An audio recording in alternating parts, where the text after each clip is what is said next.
Okay, welcome everyone to this meeting of the Town Board of the Town of Poughkeepsie.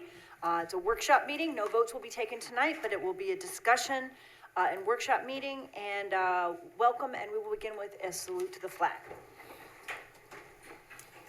Pledge allegiance to the flag of the United States of America and to the republic for which it stands, one nation, under God, indivisible, with liberty and justice for all. I know at least one board member is coming along shortly, but we'll do a roll call here. Barbara Laird, 2nd Ward. Ann Berger, 3rd Ward. Michael Safone, 4th Ward. Good evening, Ryan Sharp, 5th Ward. Felicia Salvatore, Town Clerk. Rebecca Edwards, Town Supervisor. Okay, so we don't need to offer public comment at a, hey, there she is. There's Ann Schurshin, Ward 6, and I think in about 15 minutes, Bill Reuter from Ward 1 is coming. So we don't have to provide public comment opportunities at a workshop meeting, but I think it's always helpful to hear from people. So I move that we suspend the rules to allow public comment. Second. All those in favor? Aye. Any opposed? Okay, so then let's start with folks who are in the room and then who are online, who may want to speak for up to 3 minutes on items that are on our agenda for discussion tonight. Again, we're not taking any votes tonight. This is a discussion meeting. Welcome any comment. I want to start with folks who are here in the room. Just ask a question. I understand is there an opportunity to comment after as well? There is. The opportunity to comment after is on anything. You can comment on things that are on the agenda here tonight. You can talk to us about any other item that you want. In other words, the first public comment is for agenda items, but there's no reason you can't speak at the end as well. My preference is to speak perhaps after the presentation. That's fine, absolutely. So we'll do reports and everything, and then we'll have 3 minutes at the end. Sure. Yes. Anybody else in the room who wanted to speak on the before instead of the after? Welcome. You can do both.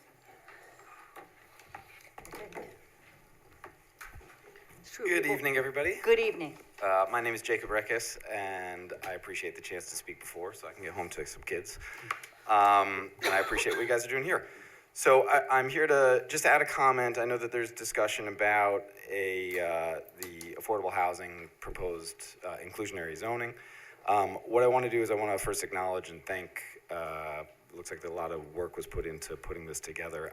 I am a proponent of the idea that we need more units of affordable housing in the town. And what I want to ask is to encourage some kind of work group that involves people that have vested interest to make sure that what gets put together actually leads to that. There's a book going around by Ezra Klein. It's called Abundance. I encourage everybody to read it. It's a phenomenal, fascinating book. And in short, what it says is that we have these lofty goals that we all want in our towns, but sometimes when we put policies together that might talk about the goal, they actually have the opposite effect. And so there's a few details in this policy that I don't know if it's worth going through the particulars now, but I think that there's a way to incentivize more affordable housing and more housing that is affordable in town. There are ways to put laws in place that actually discourage and end up with a negative effect. So I think this is an awesome objective and an awesome goal, and I definitely want to be a part of trying to make it happen. I do want to make sure that it's practical and that it leads to the result that we all want. So thank you. Thanks very much. Just as a piece of information, there is a Citizens Committee for Housing Affordability, and everyone is welcome to join that. They meet monthly, and so that's one forum for people who are interested in these, ongoing affordability issues to be involved. We've had the Association of Realtors appointed someone to join that group, and want to hear from all perspectives. So yeah, that's actually, one. It's at least there's other potential, fora and conversations, but that's one that's ongoing. So I think that's amazing. I realized, did I speak to the all 3 minutes? Can I add one detail that, with the idea of the Ezra Klein book, there's one actually thing that I think is worth mentioning in detail. The main idea is to incentivize and make development happen more fluidly. And the idea is that if you add obligations as opposed to incentives, what you end up doing is you drive the cost of all development, the complexity of all development up across the board, and that basically his studies have shown and other people's studies have shown is that the net effect of that is less affordable units available. And so one thing that I do want to frame is that whatever comes up with whoever's on that committee, and I would love to participate in that group, is to focus on incentives as opposed to obligations. And the study is showing that if we focus on that, we actually get what we want. Okay. Jacob, what's the name Thanks of that very book much. again? It's called Abundance by Ezra Klein. Thank you. Thank you very much. Thank you. Is there anyone else in the room who wanted to speak to items that are on the agenda tonight? Welcome. So I have some comments on the local law 3, or this affordable housing thing. Section 1B, require the inclusion. I don't like that, requiring, I want to build something, I want to build something. I have to do it a certain way. I don't like that. Chapter 52-1, administrative agent. To market and manage, so does the town own those affordable and market rate units? Market and manage, it's my complex, why are you marketing and managing it? Let's see, then we go on to D. In determining maximum rents, 1.5 people for 1 bedroom. What's a half a person? I've never seen half a person. 52.9, maintenance and capital improvements. Below market rate rental units shall be maintained and updated on the same schedule and same manner as market rate units. So the below market rate units get granite countertops as well? They don't get Formica? You have to do granite for all? C, rents will be adjusted annually according to the increase in the AMI. How about based on the increase in the tax, whatever the taxes go up in the town? If we want to keep the rents low, keep the taxes low. I think that was about it. Thank you. Sir, what was the first section you referred to? You said 1B? Let's see, yeah, first one, legislative intent, B1, require, I don't think that's appropriate. And then, Oh, B1? Incentivize, cool, that's great, incentivizing is cool, but requiring, that's not cool. 52.3, administrative agent, then, under that section, letter D, 1.5 people, not sure what that is, 52.9A, 52.10C. Those were things that I thought I had comments on and didn't sit well with me. Thank you. Thank you. Thanks very much. Anyone else in the room who wanted to speak beforehand? Yes, Steve, welcome. How you doing? Steve Osterley's Third Ward. Just actually for something different, on the first thing about the filming permits and stuff, which I mentioned before, there's still that one section that says you can't film town employees without prior consent. I think, again, because we have actually last week, one showed up in the county office buildings. I think that needs to be, commercial filming needs that, just because if a town employee is out there, I could come through here and film through the windows and stuff. Not that I would do it, Right. but, this thing, so that, I just think that could save trouble down the road.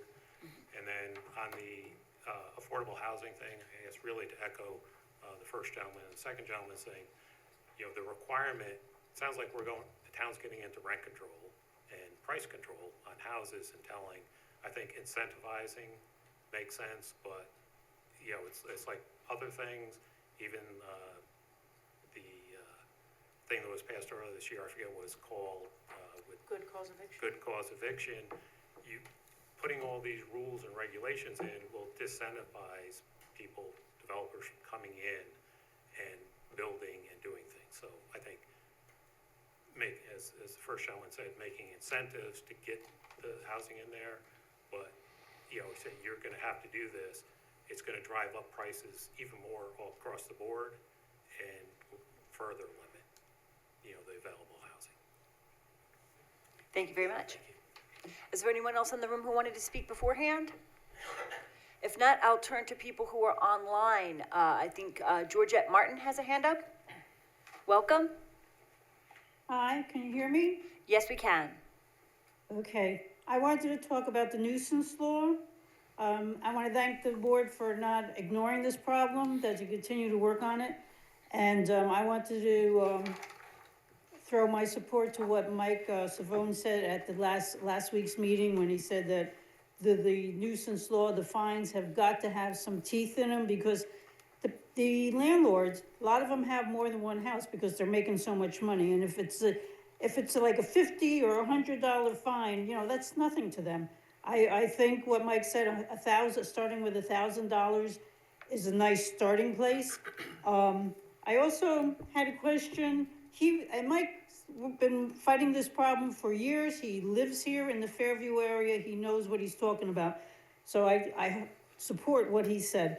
Also, I had a question I was reading the backup information that came with the notification of the meeting. And it said that if, the property owner fails to submit the required information, it would be considered a violation. And I was wondering, what is the fine for that violation? And, how are you gonna make them submit the information? I mean, you're gonna jail them? Okay, good, thanks. I think we're all taking notes when people are asking questions, so, Oh, okay. okay? Okay, thank you. Great, thank you. Anyone else online who wanted to speak beforehand tonight? Okay, seeing none, I move we return to regular session. Second. All those in favor? Aye. Any opposed? All right, the motion carries 6-0. Okay, so then we dive in first with a further discussion of the nuisance party fines. And there was a suggestion last time in raising those fines for people who, again, the point of this law is to work with landlords and try to hold landlords accountable. And I think that the question at the end, the section that people were talking about was 144-6. The first offense, which would be punishable by a fine of, hi, how are you? Welcome. Good evening. Good, Apologize weird. for being late. No worries. We are just starting the discussion of nuisance party fines. We just heard some public comments, so welcome. So the first fine was not less than $250, but more than $1,000. The second was starting at $1,000, going to $2,500. The third time, within a calendar year, was $2,500 to $5,000. So that's what was on the table for discussion, and we agreed to bump it to this week and have further workshop discussion. So I'd just like to say, before you get to the nuisance law, you already have noise ordinance laws. So before they get to this, they've already been given a couple citations anyway for noise ordinance. So these really should be much higher than a regular noise ordinance law. So, just remembering that they do get, usually when the police go there, and Joe, correct me if I'm wrong, but you usually give them a noise ordinance violation first. They don't go right to the nuisance, do you? No, they give them both. Oh. It's just a noise ordinance to do it, but they also, they pick the category of the nuisance party. Yeah. You can only go after the owner if it's a nuisance party. Right. Okay. right. So right. Just to make sure that is heard, Chief Cavalieri is saying that it may be, they may have received just a noise ticket before, but on the first, the first time the police visit, if it's a nuisance party, then they will ticket for a nuisance party. Okay. So it may actually be the first violation.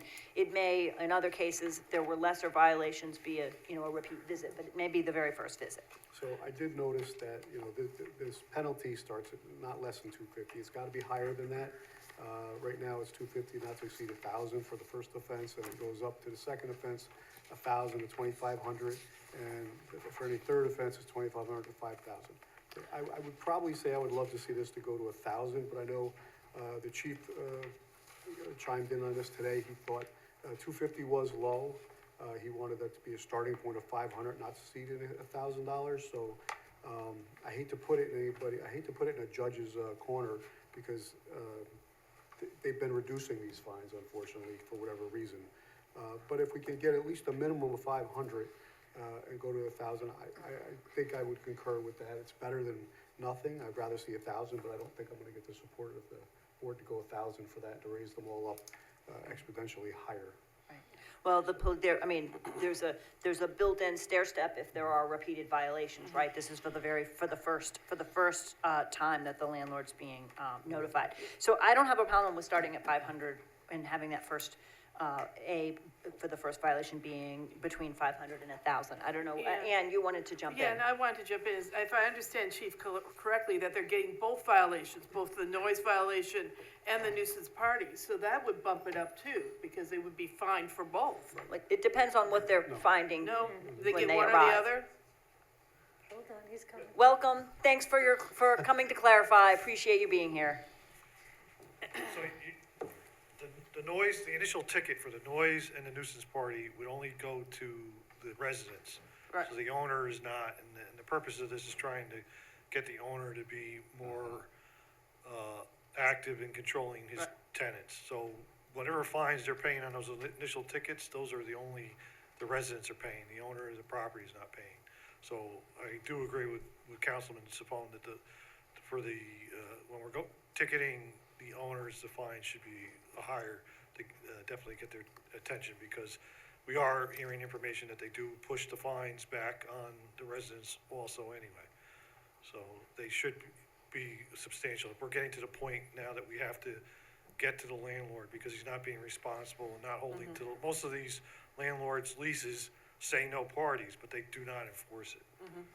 There are some that are, I'm not gonna say they're all, but, so, and like I said, if it's just a noise complaint, back to your original the resident would only be charged the nuisance part. But there's additional factors, there's a list of things that then turn into a nuisance party, which includes a noise violation. You could have a noise violation and not be having a nuisance party.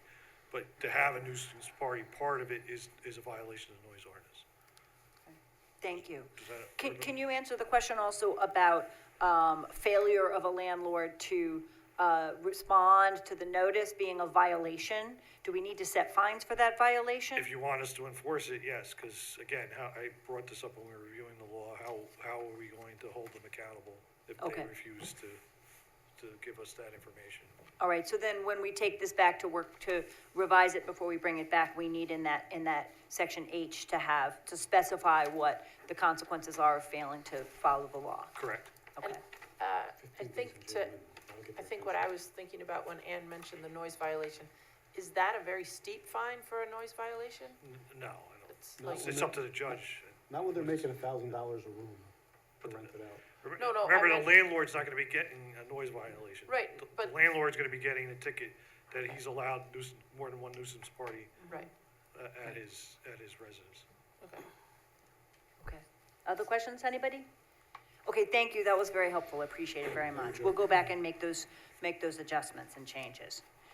I think what's helpful here is one of the proposals was to create a registry of landlords around town, which is really bureaucratic and burdensome. And the idea is here, we're not doing that. We're only asking for landlord contact information and a local contact when there have been nuisance violations. Otherwise, we're not asking, trying to put together some kind of large townwide registry, which is burdensome. I tend to disagree with that because, again, we're doing Airbnbs, we should be doing college housing. It's much less college housing than we have Airbnbs. Well, I think we don't have a lawyer here tonight, but I think it's hard to differentiate student housing from other kinds of housing. And it's hard to say we just want to do student rentals. In any case, this is our next strategy here and see how this works. Anybody else have comments on this? I think the heart of this, the provision here is to address repeated issues, because you could have a social gathering and a fight breaks out. Not the intent of the landlord or even the people who are attending expected that to happen, but it is a violation of the town code or local laws or ordinances. So with that in mind, if the landlord gets notice of that issue one time, it may be enough for some landlords to stem the conduct, but I don't think we want to limit social gatherings in a way that if a fight breaks out, you're hitting them with such a high fine. I don't know if I would support that. I think this is to address repeated violations of the town code, not a one-time issue that happens when people gather. Right, but this is, everything we do has to be town-wide effective, but, I mean, that's up to the determination of the police when they arrive and see what's going on.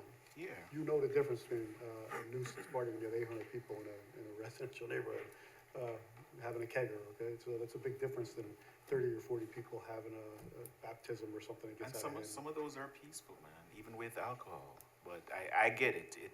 But I think the goal of the provision here is to address repeated noise issues or repeated, disorderly conduct, unlawful possession of,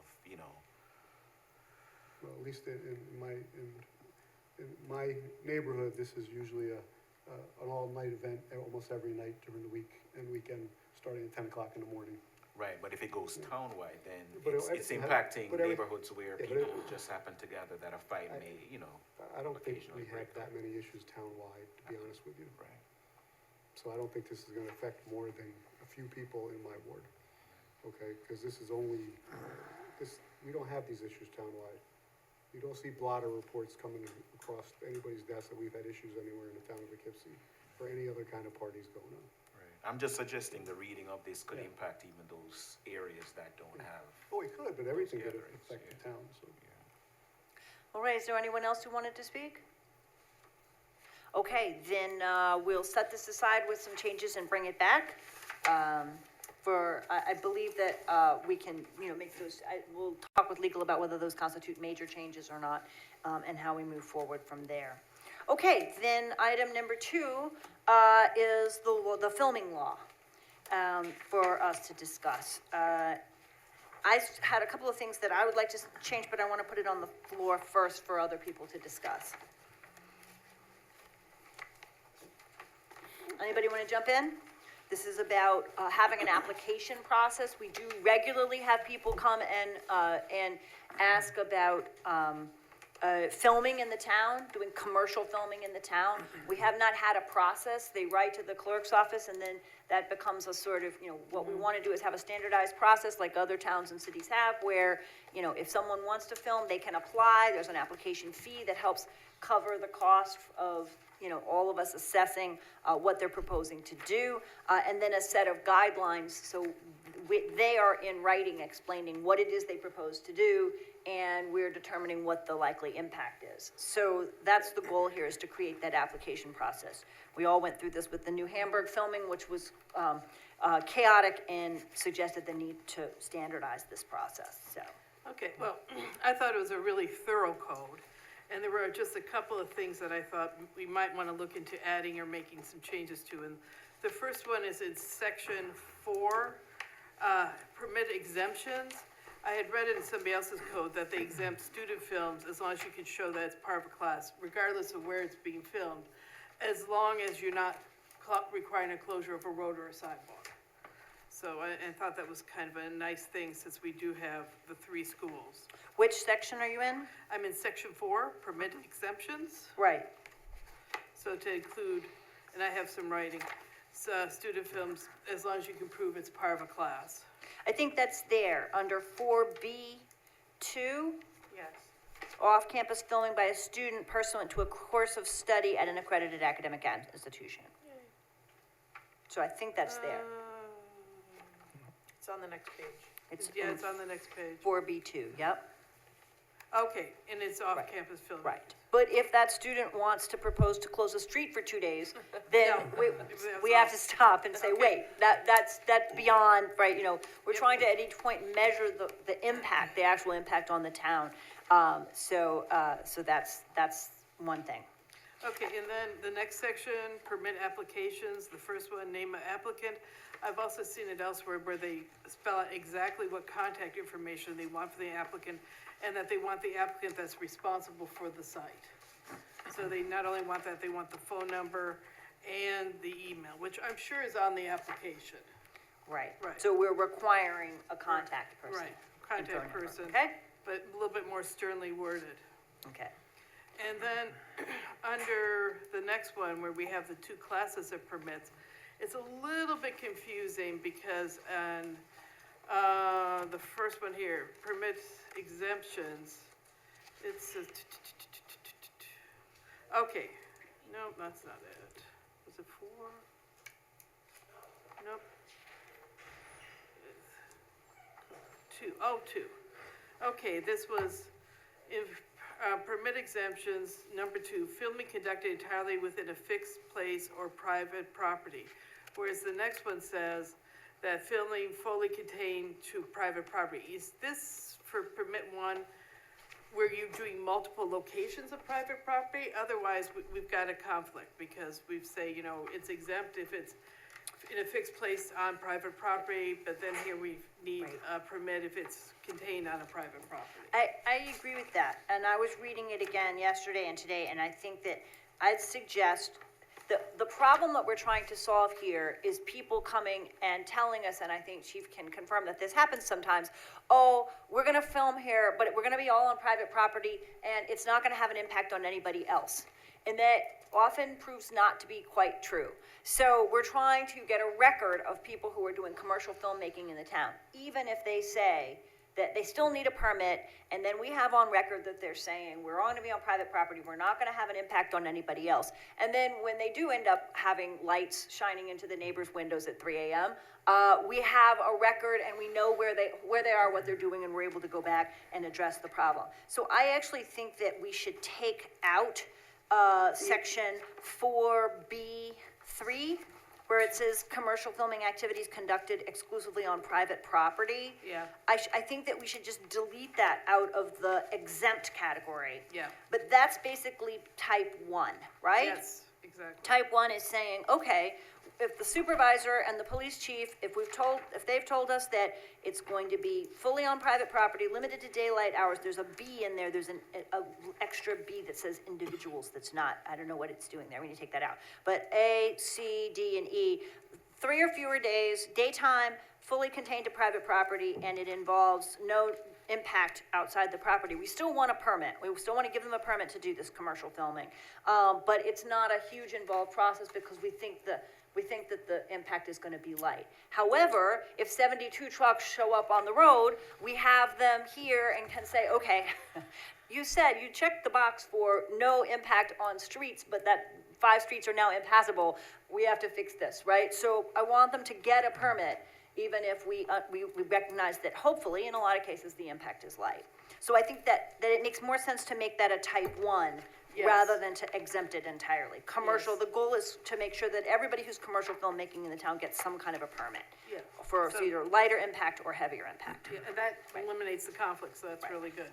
And while I was here, the other thing is that, I was gonna say in 3A, it should just say, no person or organization shall film commercially within the town of Poughkeepsie unless exempt, without first having obtained a permit. So I'm suggesting that we strike on public land or outdoor private property. Because the same thing will happen. Oh, we're only filming indoors, and there won't be any impact, and then sometimes there is. Yeah. So So does that mean 4.2, that's, filming conducted entirely within a fixed place on private property, including campus, would also be gotten rid of on the exemptions? Yes. for Permit exemptions, number A2.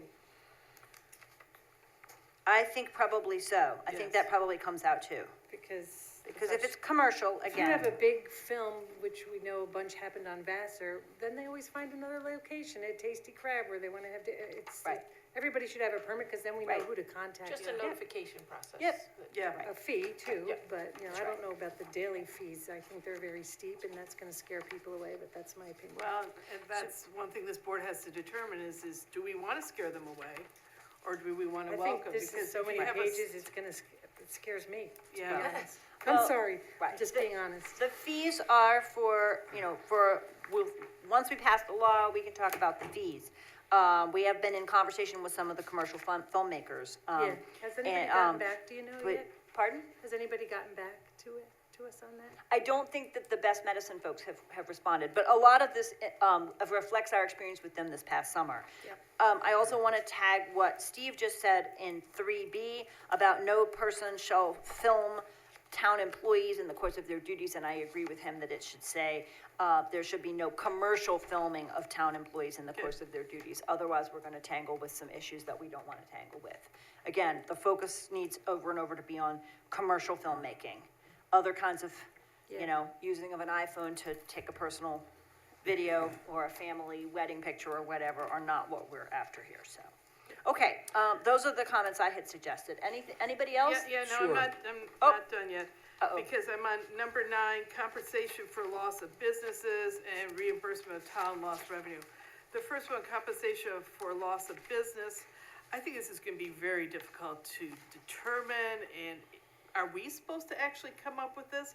I would much rather see this written that if you're filming in a business area, that you are required to contact the businesses within so many feet and compensate them for loss of business when you require a road closure, because otherwise, if we have to do this, this is gonna be complex, and who's gonna do it, and how are we gonna determine what their losses are, and I mean, of course, people are gonna say, I lost $500,000 worth of business today because you closed the road, so, and just recently, Vincitor, the piano store, he had filming in there, and they paid him for the use of his store and the loss of the business for the couple of days we were filming there, and they bought a couple pianos from him. So, you know, the filmmakers should be dealing with this. And I don't think we really should be saying, other than, you know, they need to compensate the businesses around it. And then also reimbursement for town lost revenue, again, this is difficult, plus it's offset by them eating in our restaurants, using our coffee shops, staying in the hotels, so we're gaining revenue from this, and I don't know how we're gonna determine what the loss in revenue is, and I mean, you were at Craft a Cup with me the day that, I know this much is true, ordered like 20 cups of coffee. I was? You were with me, yep, Okay. because I don't I was remember that. before you and you were after me, and we had to wait a long time while they had their order placed, and then they took it down the street to the Arlington School. Okay, so you're suggesting that we revisit 9C and 9D, because they may be unworkable and they may sort of embroil the town in issues that should be individually between business owners and the filmmakers. That makes a lot of sense to me, and I think we can take that back and revisit. Okay, good, thank you. I think that's Bill. a good point. I think that's a good point. Okay, good. Councilman. So just a couple of comments, on number 3, and this is a great start. You know, what happened in New Hamburg is, and I don't know how to, I started struggling with the language, and I'm sorry our attorney's not here this evening, but something in there where we would put it a clause in and/or engage in contractual agreements, or and/or engage in announcements. Because what really had occurred in New Hamburg before we knew it is we had people who were agreeing to get large sums of money for using their driveways, when the neighbor got nothing, the next neighbor. So it created a lot of dissent, heartache, and I don't know how we exactly write that, but film companies may want to think about having a permit before they engage, 30 or 40 people. My guess is they didn't, In the they checked and community. we had no permitting process, and so that's Well, why it got to that But point. still, Right. okay? I- I understand your point, but that's my input regarding that, and we may want to revisit that, and see if we can yeah. put something in there regarding that. Number 8, I'll take it back. I think that it's gonna be difficult for us to, It's for the going to town be. to police private contracts, and It's even going to if there's an anticipated need for a permit. I think that that's what the attorney has said before, but we'll take it back and check and see if there's yeah, we anything we want can to do. try to avoid what occurred where the town was the last to know, Yeah. and, the residents had major contracts in hand, some of them, okay? So, But wouldn't, so but wouldn't that's needing, something that we can mostly think about. Sorry? Right. but wouldn't needing a permit, even if you're on private property, help? Because, I Big think places it's because I struggled with the language because I don't want to overreach, and Yeah, I it hear wouldn't- we need an attorney to say if and if we cannot do that, but that was the problem in And, this particular right. case. if such subject, if any such contract is contingent on, a permit from the town, then it's going to, there will be an opportunity for the town board to turn it down. But I understand the problem. We'll Yeah. take it back to the legal team and see what they Right, think. because just to Okay. follow up, but they came to the town saying, or to me at Mm-hmm. one point saying, hey, but we have 20 contracts in our hand, what are you talking about? Mm-hmm. And it wasn't a pleasant, it wasn't the right way to go about it. Regarding 8 on additional specifications, You know, one thing we could include in there is what we're doing in New Hamburg, where we have a regular, communication process with the residents.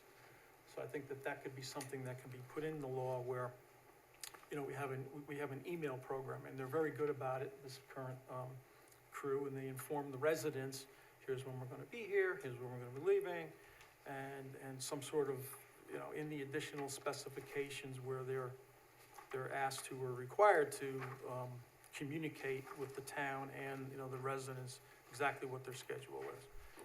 This would be under, Well, I picked yeah, 8, but we can put six, it anywhere. yeah, under 8, yeah, but, right, so for communications with residents. Yeah, I mean, that's a simple add, I think. Mhm. I agree with Chief on the fines. 500 and 1,000, I guess that's also paralleled to, Is that on this issue or on the nuisance I think parties? that's for a nuisance. I think the nuisance party sheet got attached wait to a the minute, front of yeah, this we got the one. wrong, okay. Yep, it got yeah, there was a stapling, Oh, there it's was both. It says it's The both. first, Chief, that would have been the first time. okay. Okay, I apologize for that, yeah, that's, okay, But this is also for filming laws. Right. This is also for filming. right. Got it. And the, apologize for that, and then the fees, we're gonna determine that on number 9 later, as we discussed, right? I'm sorry? The actual fees for filming will be determined Yes, later. that's right. We would then, as part of the fee schedule Right. with the reorg in January, wrestle with the actual fee levels. Right. Make recommendations for that.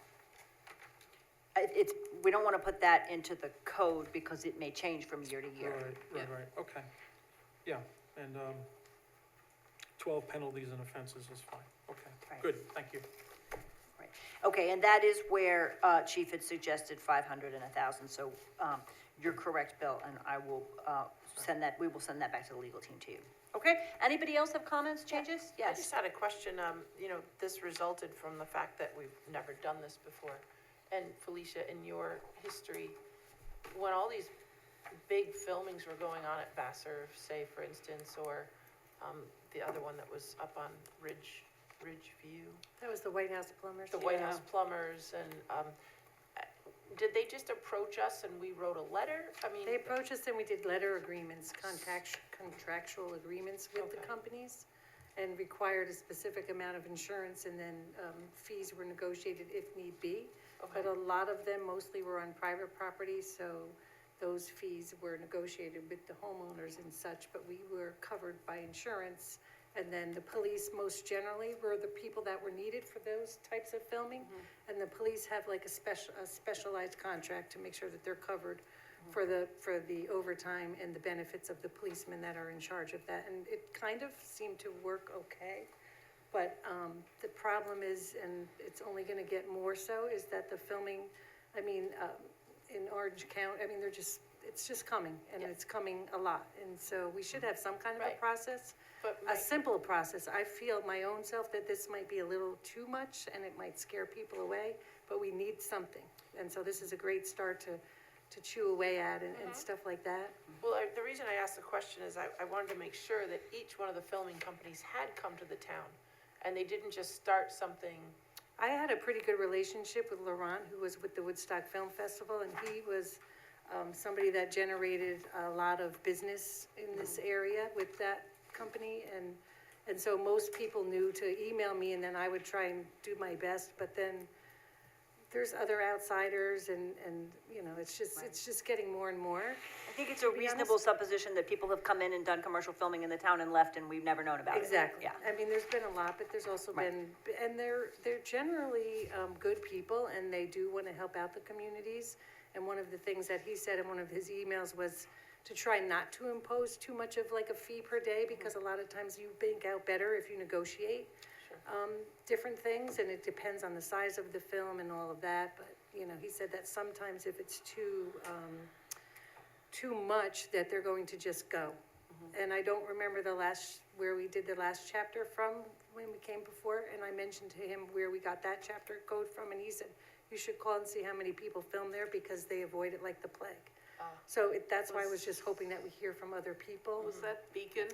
No, it wasn't Beacon, because Beacon's local. It was someplace like in Westchester or something. I don't remember, and he's no longer here, so I don't know, and I haven't met the new person. Yeah, we did talk about that with Best Medicine. There's Yeah, some town in yeah. Westchester that decided they didn't want anybody to film there anymore, so it's $6,000 a day to film there or Yeah, I something. know, And then I that's, don't know. the end of that. I did City of forward Newburgh this to sets it the at five, other yeah, people, yeah. City of Newburgh's setting it at $500 a day for commercial filmmakers. They want a lot of business, they have the sound stage there.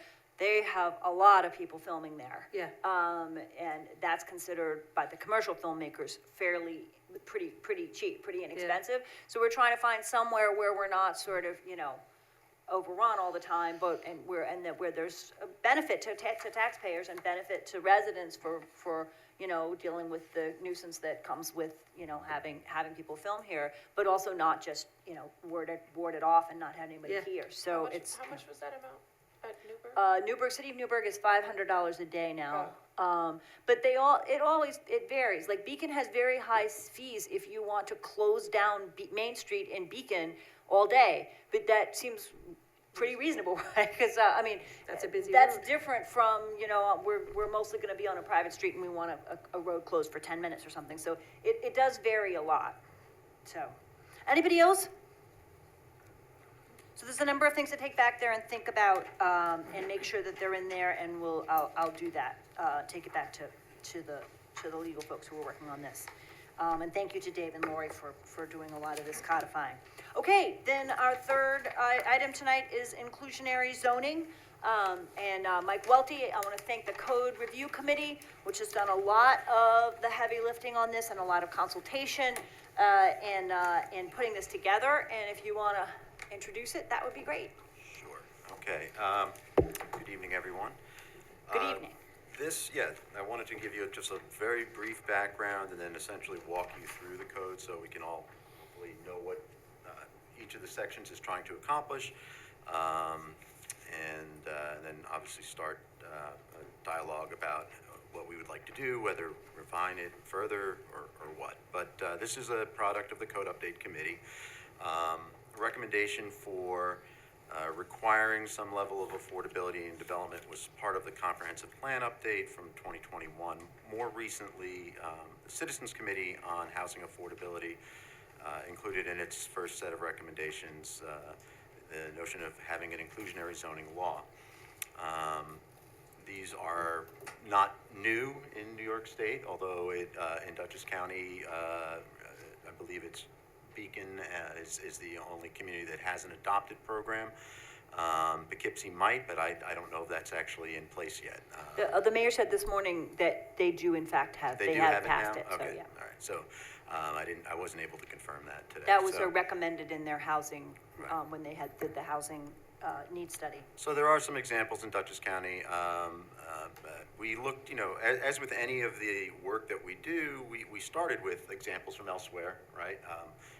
Try not to reinvent the wheel. But we looked at places like, there was a good example in Peekskill, Beacon, New Paltz, and so on.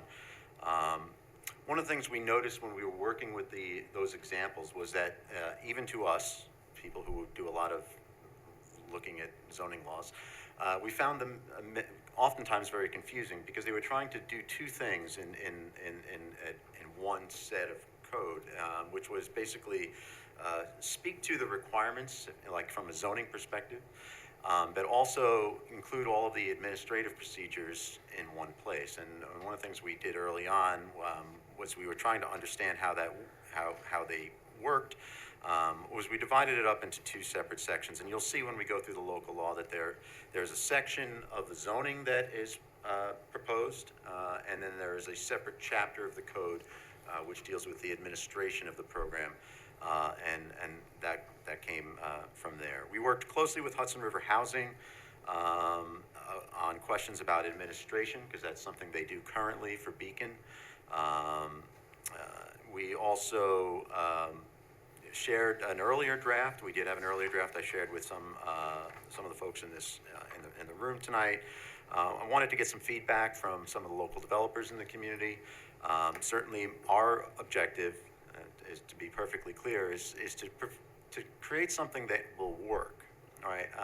The last thing we want to do is to create something that will steer people away from doing business in the town of Poughkeepsie. That would be counter to what is needed, which is more housing, right? So that was the intent with that. We did go back with the committee and work on revisions to the draft based on that feedback. And so now I'm sharing with you for the first time the draft code that the committee came up with. I'm very, as I said at the beginning, I'm open to further discussion about specifics in the code, working with others to see if we can make it, make it work for everyone to the greatest degree we can. I just want to, so I'll walk you through the code.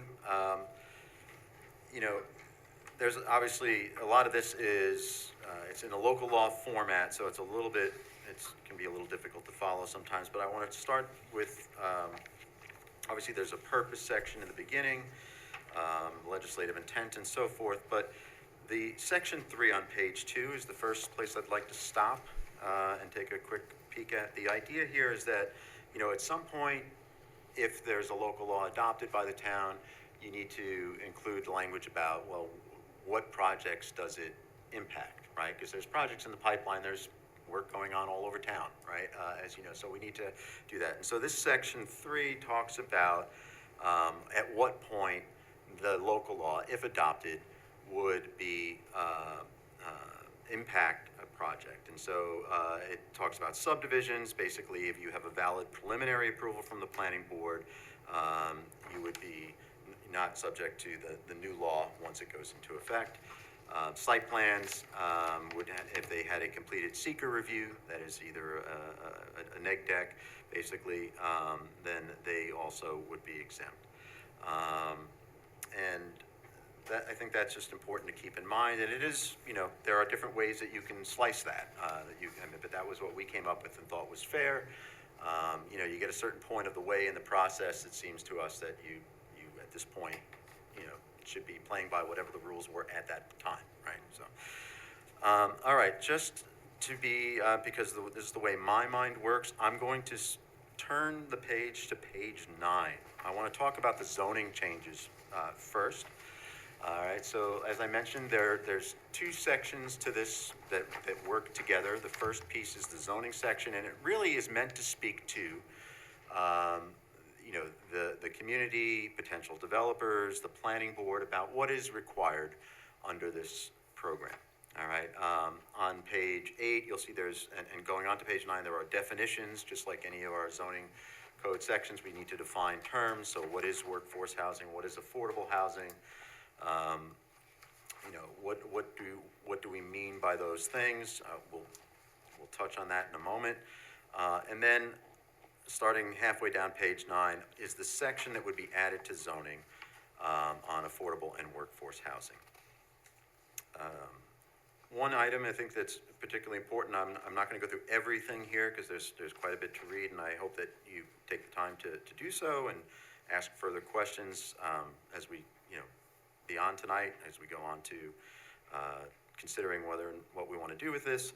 But the exemptions are, on C is important because we wanted to point out that there are housing projects in the town that are proposed as affordable.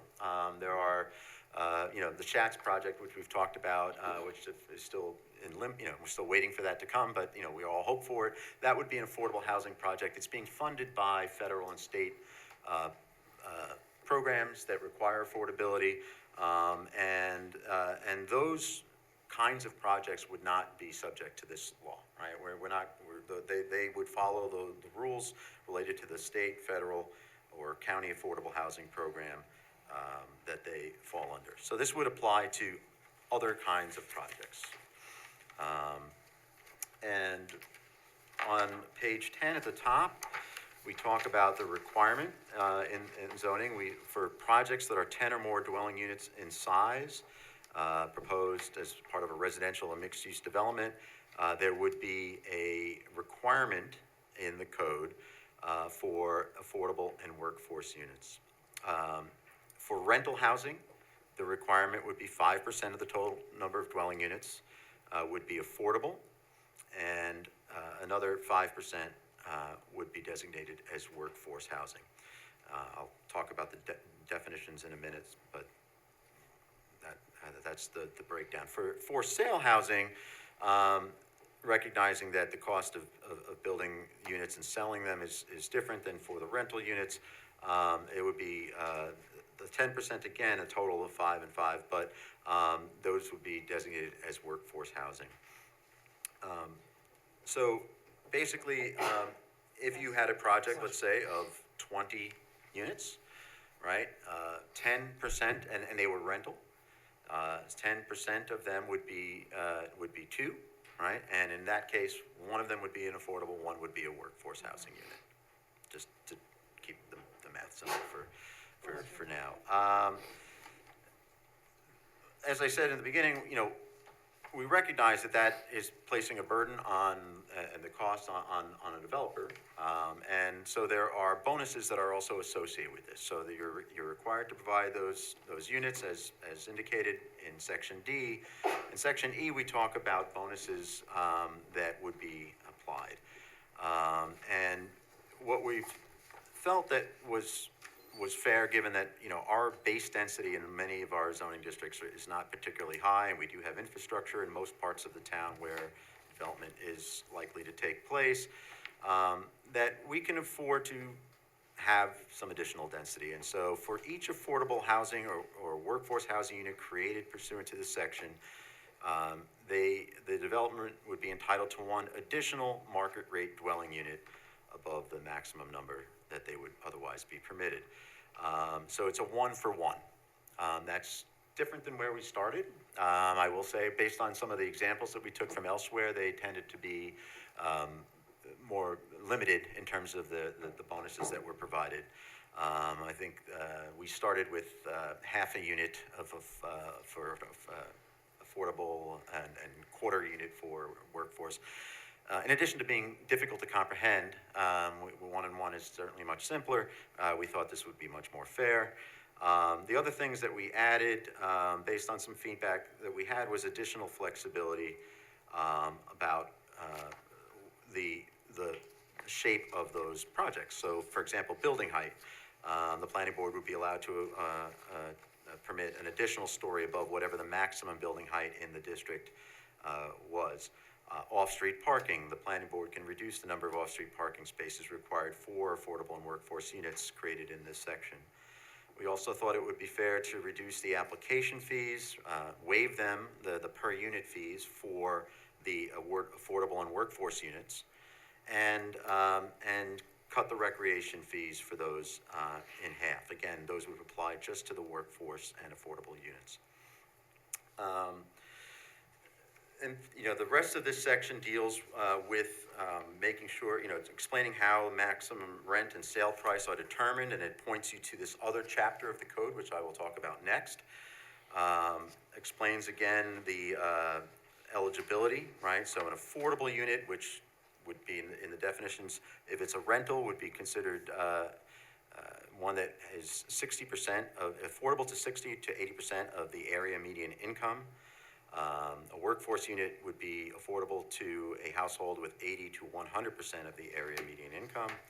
For sale units, we defined workforce differently, again, recognizing that we might need to make that income limit higher. We went with between 90 and 120% of area median income for the workforce units that are for sale. Affordability would be for a period of 30 years. And then the last point, part of this section of the code, if you're on page 11 now, is basically talking about just some standards of ensuring that, when the below market rate units are provided, that they're provided in a manner that blends with the market rate units. It should go without saying that you shouldn't do things like have a separate doorway for the affordable units than you do for the market rate units, right? But believe it or not, there are examples from around the country where things like that have been done. And so a lot of these codes, you'll see newer versions of these codes just will say things like that. They need to be provided on the same site. They should be comparable in appearance and so on. They can have different countertops, but they shouldn't be identified by, in a way that marks them as different. They should be part of the community. That's important. They should be spread throughout the community and so on. The last section here under the zoning refers you to an administrative agent, which is talked about more in chapter 52, which is the next part that I'll talk about. So, chapter 52 brings you back towards the front.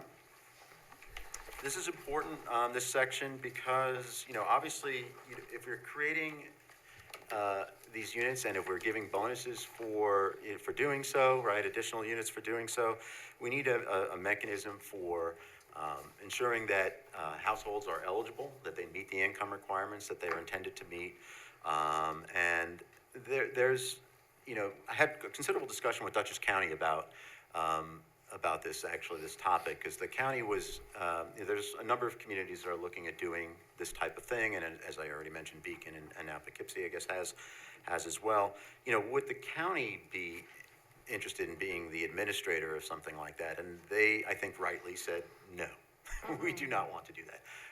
And I think that makes a lot of sense. My personal sense is that, I'm not sure I want to go to a government agency and hand over my income statements and things like that. I think I would rather work with a housing not-for-profit to do that. And there are groups, again, Hudson River Housing, RUPCO are two very well-known local examples that would be suitable for this kind of a program. Importantly, the town board would select whoever that is that we would work with. What was the name of the second one?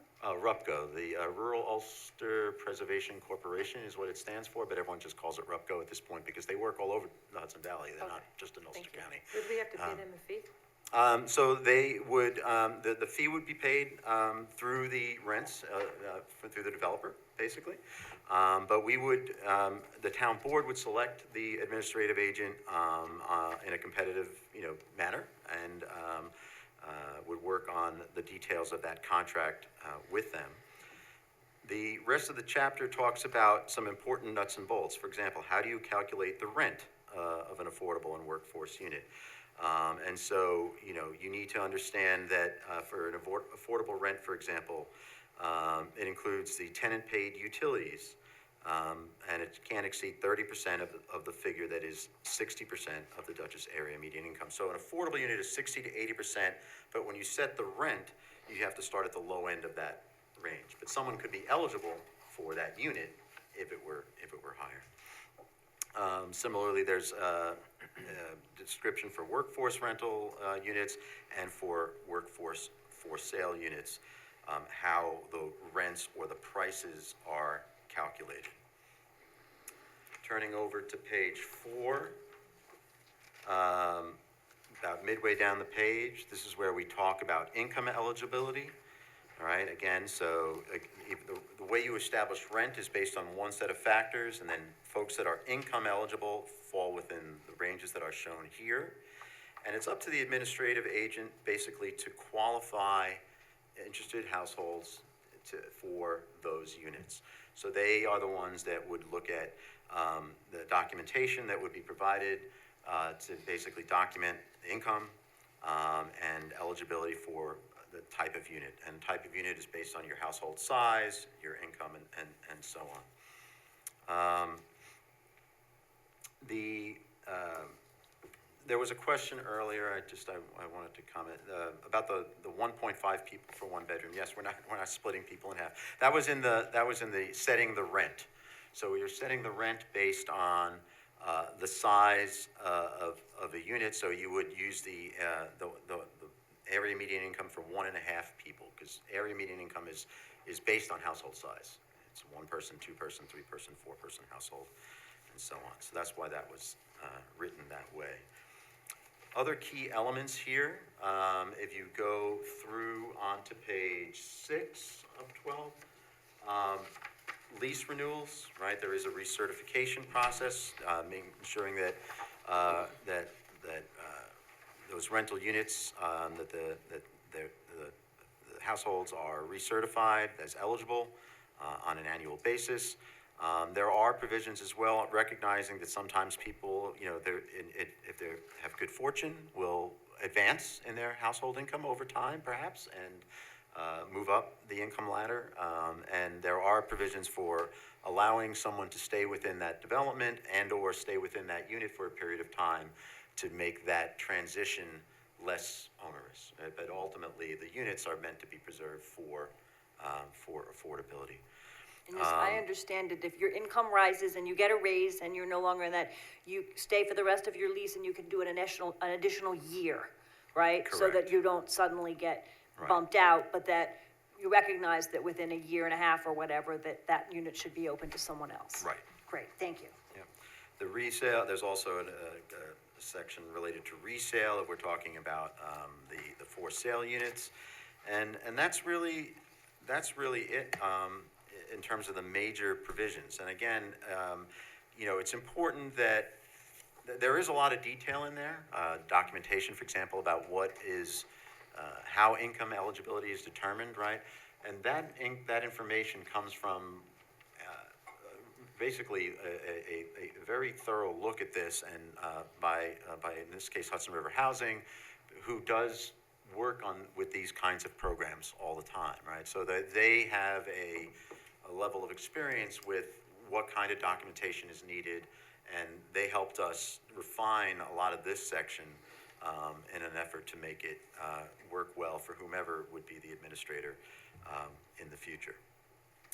I think that's basically it. I know there's a lot, but we are happy to work with the town board and with others, with the Citizens Committee and anyone else about, questions and going forward. Thank you, Mike. Sorry, I had a sneezing fit. I had to leave because there was 12 more sneezes after that. I just wanted to ask, I think it would be very helpful to me if maybe Hudson River Housing could answer this question for me, but to kind of make it very concrete. What is the AMI today in 2025? And so to give us an example of what would be the income eligibility for A, affordable rental units, like in real dollars for today, and B and C. I think that would be super helpful for me, because I know so many of my friends in my ward and around, they're younger people, and they can't afford to live in the town of Poughkeepsie. So it would be interesting to say, oh, I think I might know about what they make and they could be eligible, or, I can answer that actually, because Oh, I yeah. brought the numbers with me. They Okay. change yearly, they're Right. adopted annually, and they are different for each county or area.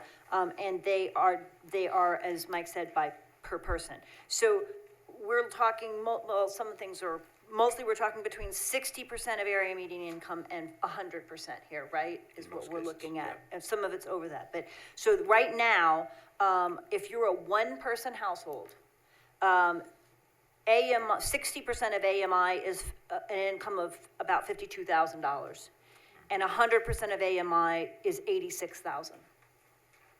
If you're a four-person household, if that could be two parents and two kids, or it could be two parents and a kid and an older relative who's not working, or whatever it is, but for a four-person household, 60% of AMI is about $74,000, and 100% of AMI is $123,000. So for a four-person family. So AMI, 60% of, I can pass this around, 60% of AMI for one person is $51,660, exactly, right at the moment. And 100% of AMI is $86,100. And for a four-person household, 60% of AMI is $73,800, and 100% of AMI is $123,000. And I think you asked a really good question. I think it's really important to say that, I don't know the overall household income of town employees, for example, but I would bet you that a substantial percentage of town employees, who work for the town of Poughkeepsie, and a whole lot of other people who are working full-time, and sometimes working two jobs, fall in this category. This is not designed to be ultra-low income housing. This is designed to try to assist people who are earning minimum wage or a little bit above it, working full-time, but who cannot afford to live here. I think And that's a very that, important I point. feel strongly about that, because it includes, I believe, a lot of town employees who simply can't live in the town and who live elsewhere. And so it creates opportunities for people who are working here in the town to actually live here. because I do know that a common plastic word is affordable housing. And some people hear that and they think, oh, you're bringing Section 8 people, and it doesn't seem like those, That, they people wouldn't would reach be the eligible income for limits that we're talking about here, Yeah, most that is likely. not- that is not those. And That's so- another set of housing issues that we Right. want to talk about. Right. But this is, Right. you know, this is, that gives you a sense of the range of what income level we're talking about here. And these are people who have, if they are living in the town, are severely rent burdened and maybe spending half their income on housing, which is a really bad spot to be in. And we know we have a lot of people who are in that category. Barbara, to your question about Hudson River Housing, actually, I did speak to them about possibly coming. They weren't able to come tonight, but they would be interested and would be willing to come at a future time to talk about their perspective on that as well, so. Yeah. Well, thank you for those numbers. That's helpful. Thank you. And to follow up on Barbara and Rebecca's point, workforce is not a term we hear often when we discuss affordable housing, like workforce housing, but those are middle-income earners who don't qualify for subsidized housing but can't afford market rate. That's That's correct. right. And so I think in light of what Rebecca just said, it'd be interesting to see how many residents in the town, because I believe, I support what you just said, many fall into that category where they're earning based on paper enough but just can't. And I think other areas where they do workforce, they're incentivizing, teachers, nurses, police officers, firefighters to keep them close to places that they work. So it's designed to also help to keep residents close to places of employment. So I think it's it's something I'd be interested in seeing more of, in terms of the study, what percentage of town employees or town residents rather fall into those categories. If a developer were to say purchase a whole apartment unit, would it apply to them, or is it like good cause, and if it's so many years old, is it like This is applying to new development projects. just new development? If they're converting, let's say, an office building to residential, it would apply for them. But, And I think I know- also, oh, sorry, Go ahead. it's not just the income eligibility, but it's the fact that, what do we have in our town or county, like 3% vacancy rate? So there's just really nothing available. Not only is it super Yeah. exorbitantly priced, but there's just not enough houses. No, that's absolutely correct. And actually, to Jacob was here earlier. I don't know, Billy, Jacob Reckes was here earlier. He provided some comments before the meeting or workshop began. But in principle, I think that's very much correct. That we need, you're not going to solve affordability if you don't have housing production, right? We need to have more housing created in the town. So it is important, and I want to make clear that it has been our intent in crafting this to create something that is workable and is meant to, not drive away the very thing that we do need. So happy to continue working on, making sure that we've hit that sweet spot, but that was our intent. And one last question, and then Yeah. I'll go. You said you were looking for feedback from local developers, or you got some feedback? No, we got some initially. We had an earlier draft over the summer, late spring, summer, that we was based primarily, like I said, on examples from elsewhere, and I was very concerned about that very issue. Like, to me, I don't want to work on this if what we're going to do is, counterproductive, right? So I did ask for some feedback. I did get some feedback from, it doesn't mean that they're seeing this for the first time too, so we might not have hit everything. But the intention was at least to get some feedback, and then we did go back and look at what we had in our initial draft and made some changes with the desire to make it more hopefully workable for everyone. That's the goal.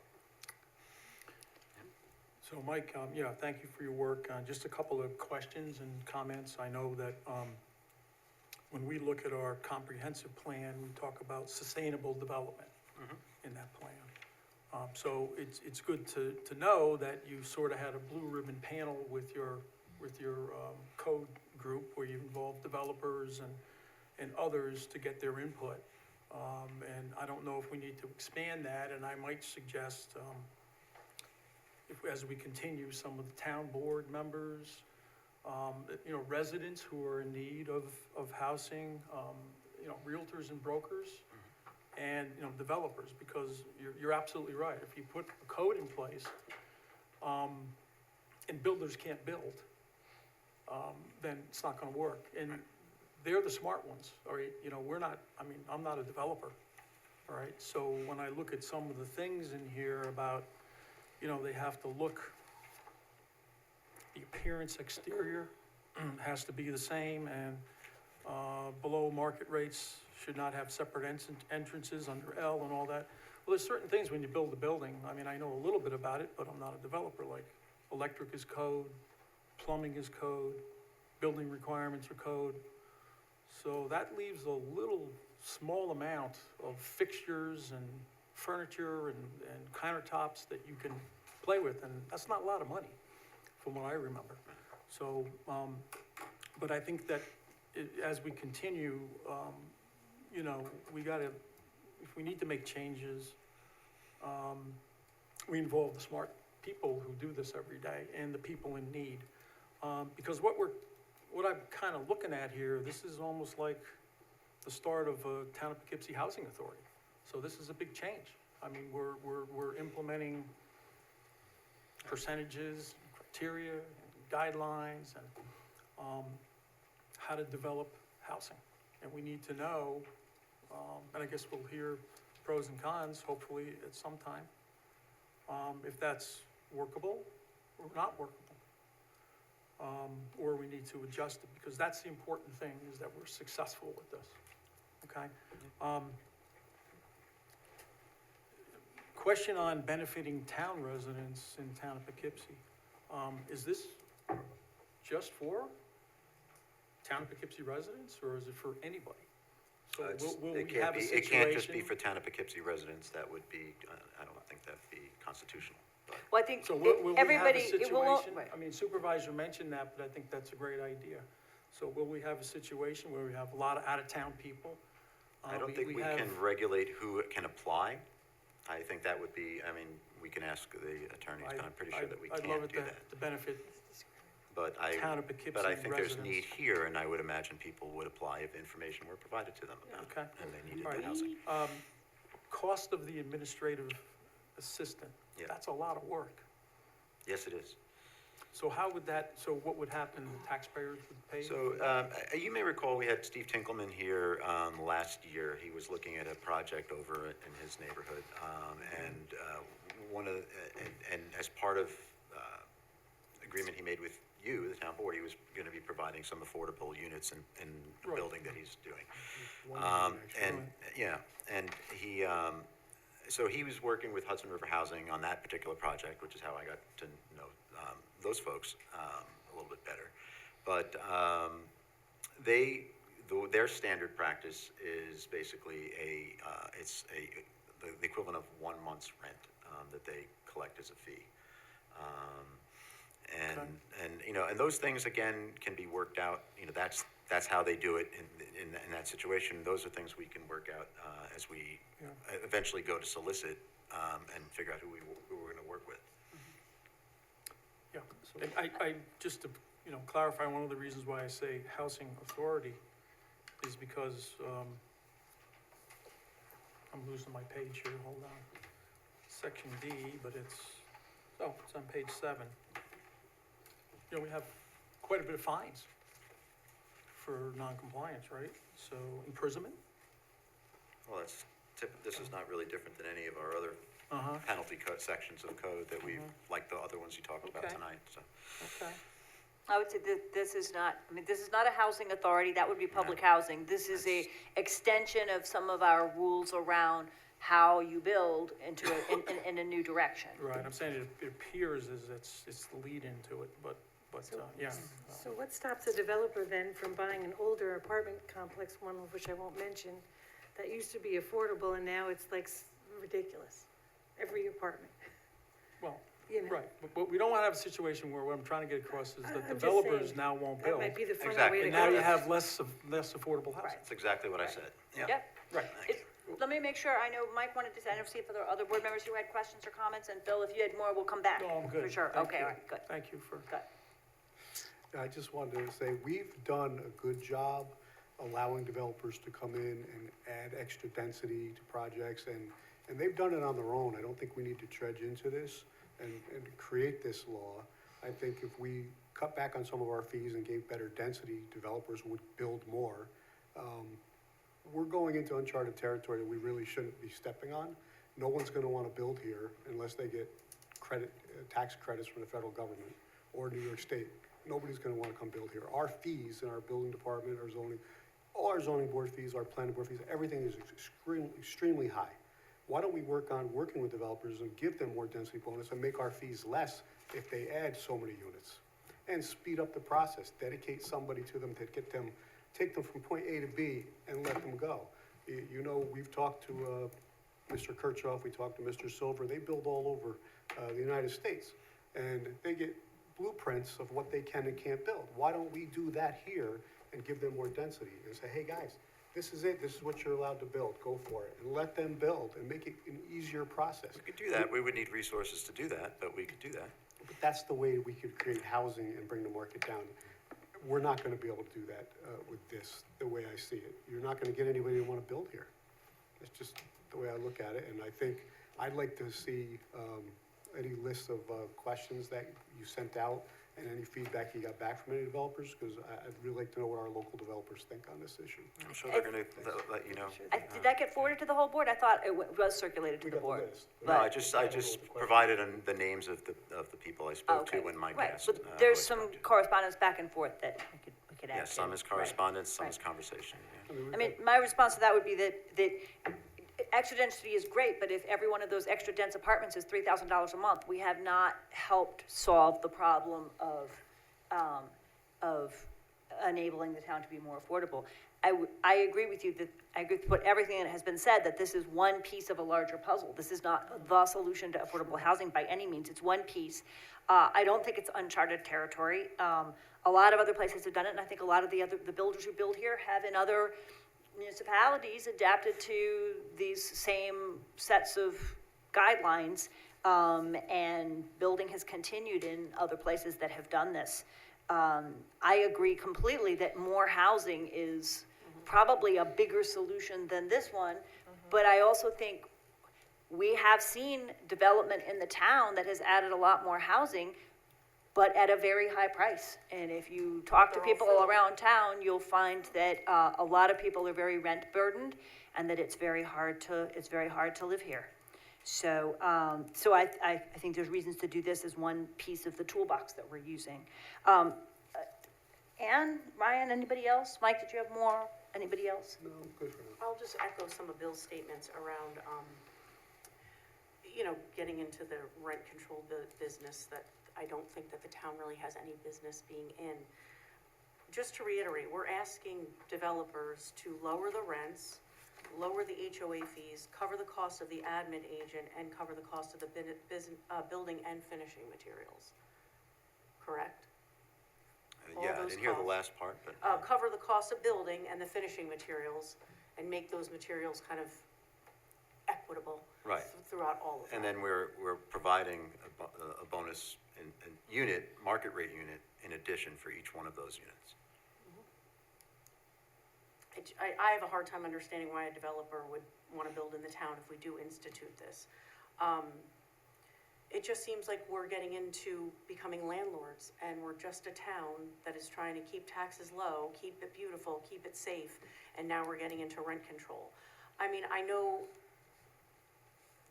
you know, this is part of a larger agenda, the Albany agenda. You know, we know that last year we signed on to the pro-housing community pledge, whatever that is, the good cause eviction. You know, it's all part of a larger plan here to bring some sort of, you know, I don't want to say it, you know, it's just crazy. And so How is it crazy? Because it's. I'm interested to know. Because we're a town, we're not a city. We don't have densely populated areas. We don't have a downtown area. Like, it makes sense for like the city of Poughkeepsie to maybe adopt it, the city of Peekskill, the city of Beacon. They have high rises and, you know, they're gonna go higher and there's incentives for a builder to maybe build an extra floor, like you said. We don't really have that in the town. It's very spread out. It's different. The people the areas that have adopted this are cities, not towns. You know, and there's been pushback from, you know, we can cherry pick some towns that have adopted it, but, you know, on the whole, it's cities. It's cities that might best, you know, it might best serve them based on their population, the densely populated. The town is spread out, it's different. You know, to your point about the places that have high rents or, you know, market rate rents, they're all filled. You know, there's waiting lists. It doesn't seem to be, yes, we have a vacancy problem for sure, not enough units, but it doesn't seem to be an issue that people can't afford to live there. People are moving in droves. So I just have a hard time understanding, you know, who can't afford to live here. I can't really afford to live here. My school taxes are through the roof.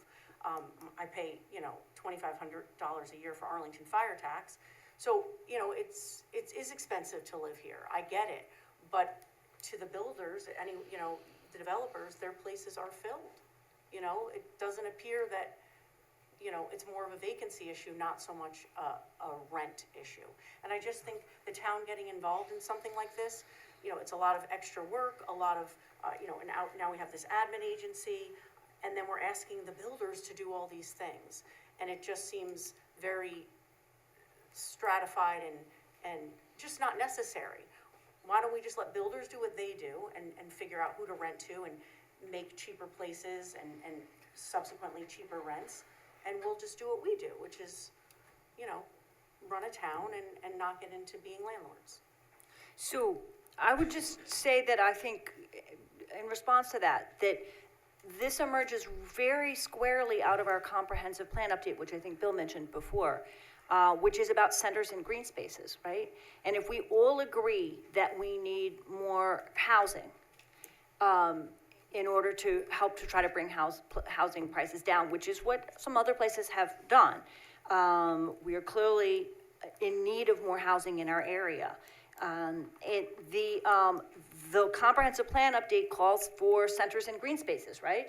So we can take every last green space that's left in the town and fill it with more or less dense housing, but that's not what the comprehensive plan update calls for. It calls for centers and green spaces, which I think is a terrific plan. And contra what you say, I do think we don't have one town center because we're this big sprawly town all over the place that has Eastdale and has New Hamburg and has Arlington Town Center and has Fairview and other places, but we have town centers which were identifiable in that comprehensive plan update. And in those specific locations, Arlington Town Center and, the Hudson Heritage Site, which is, the town is already designated for 750 units of housing before any of us got here as a potential site for a town center type walkable neighborhood, walkable, bikeable neighborhood, where we can have more density. And something we could talk about more would be, as I think, Mike, you said that our idea of density is not very dense. I think it's 8 per acre, right? And so there's room here to provide incentives to developers that are actually a win-win, because it's something we would like as well, which is greater density in some places where we're building some new things. And to be able to allow that greater density helps us, more market rate, in addition to affordable units, that helps us gain the additional housing we need while also protecting our green spaces, right? This is and the details are always the devil's always in the details, right? It's hard to do, but to me, this is our comprehensive plan in action. This is what it means to have centers and green spaces. And this is about some centers that can be denser and where we're setting the rules for that. Why do we have to have rules about it? That's the point. Why don't we just let builders build where they want to build, and we don't get involved in deciding how much they can charge for rent? And as far as Hudson Heritage goes, that's never going to get built with those buildings that we're forcing them to keep and try to revive. Some of them are great, wonderful buildings. It's just too cost inhibitive for them to do anything. So everybody's walking away from that project. No one's gonna build up there if we don't allow them to take down some of those buildings. And we're losing a lot of revenue while we're waiting for it to happen. Well, that's another whole conversation that we've been having with the person who's coming in, hopefully in that area. But I again think that it is very difficult to find an affordable house, affordable apartment, or affordable house in the town. Welcome to And New that York. this is, that It's just this the way is, it is. this is one of the tools that other municipalities have successfully used to increase over time the stock of affordable housing for an extended period of time. I do think it's a law that if there was a very severe economic downturn and all of a sudden things went bust, that we should revisit. But there doesn't seem to be any sign right now of the urgent need for housing, diminishing right at the moment. So I would be happy to put into it a clause that says, if our vacancy rate is at 10% rather than 2%, then we should perhaps come back and think about this again because market conditions change. But right now, we have a desperate need for housing, and that need for housing is inhibiting jobs from coming here, and it's inhibiting a lot of other ways that we could develop and grow because people can't afford to live here. Anyway, other folks want to share perspectives on this or ask questions? I just wanted to re-clarify my reference to the comprehensive plan regarding the sustainable section. So it's, the test or the validation to that is going to be how well it works.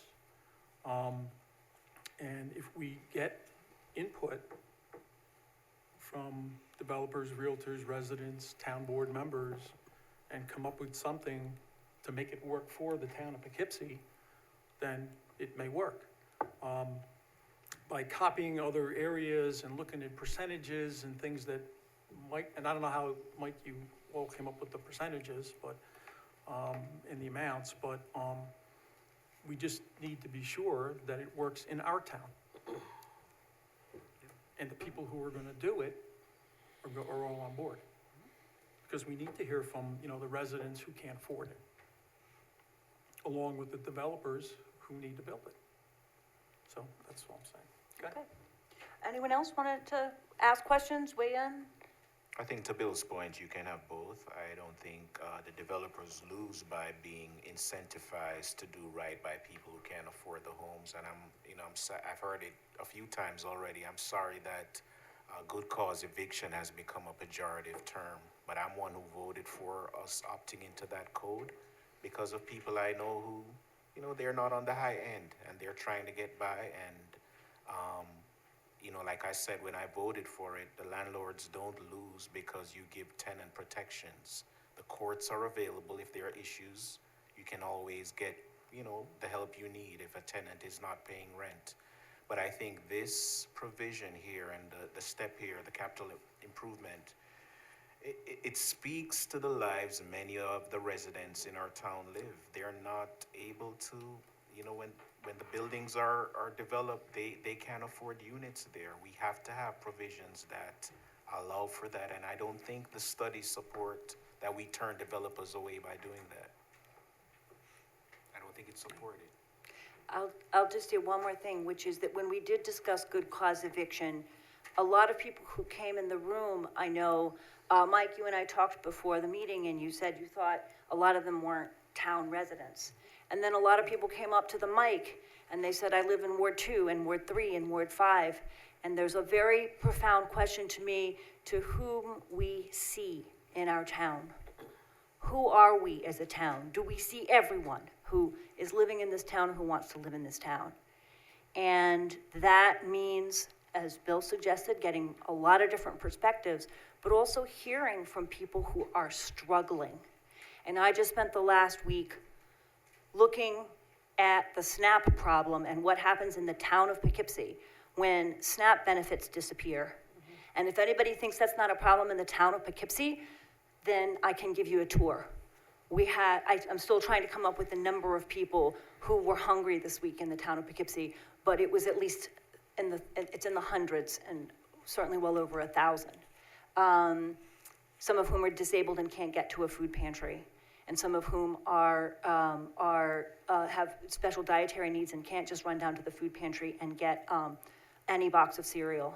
And the food pantries are bare from St. Mary's and the Village of Wappingers to Duchess Outreach. There's a lot of people struggling. And so I think part of this law, to me, is seeing needs that we really need to acknowledge. So, anybody Yeah. else? Yeah, and also speaking about people who can't afford to live here, it's a good chunk of our workforce. I mean, when you talk to the guys on highway, on water and sewer and ask them where they live, a lot of them live across the river, including my son. He could not afford an apartment in the town of Poughkeepsie. He could not afford to buy a house in the town of Poughkeepsie. He now owns a house in New Paltz. We're not that affordable, and I'm glad the apartments are full, because a lot of it is seniors who have downsized, sold their houses, and therefore they can afford to go in these apartments, and they're getting the amenities and the services that they want from the apartment complex. So this is a good thing, but we're not building up our workforce by doing that.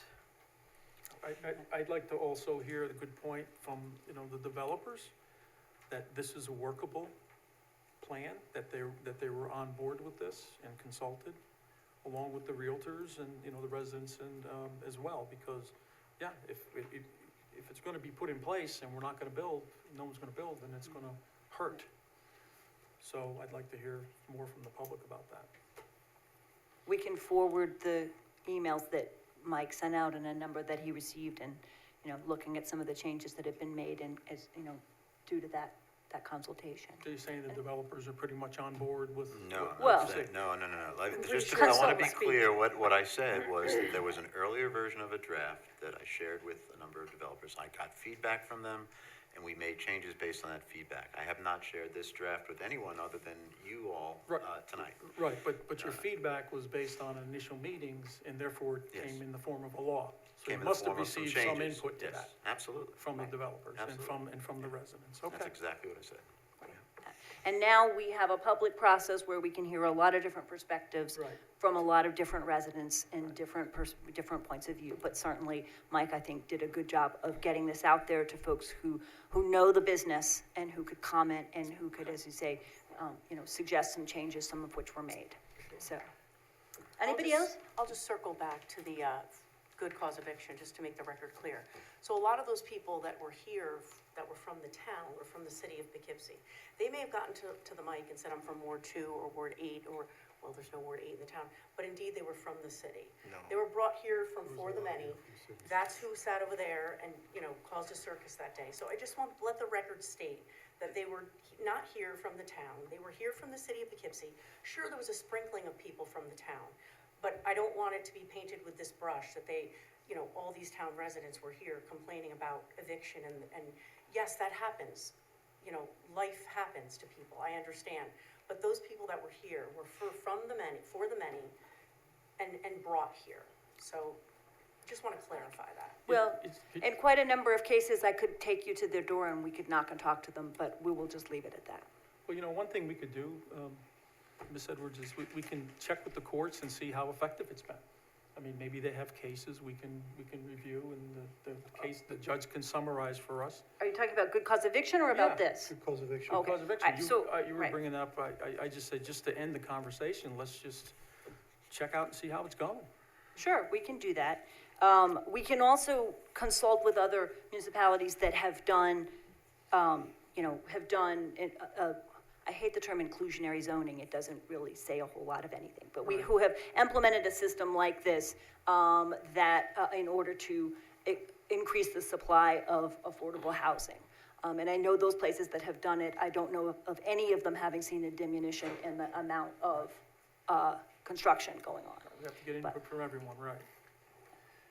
I do agree with Bill that, we'd like to circle around and ask for people's input so that we can make this the best law ever. I don't think it's an all or nothing.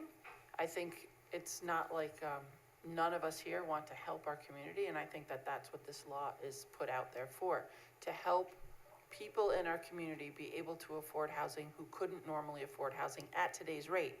But also, to Ms. Edwards' point, is that if it changes, you're looking at this on an annual basis and you're tweaking it ever so much. It is not a freeze the rents, rent control, it never changes. It's changing constantly, and the incentives have to be good enough that the developers will like to do this. It will help them.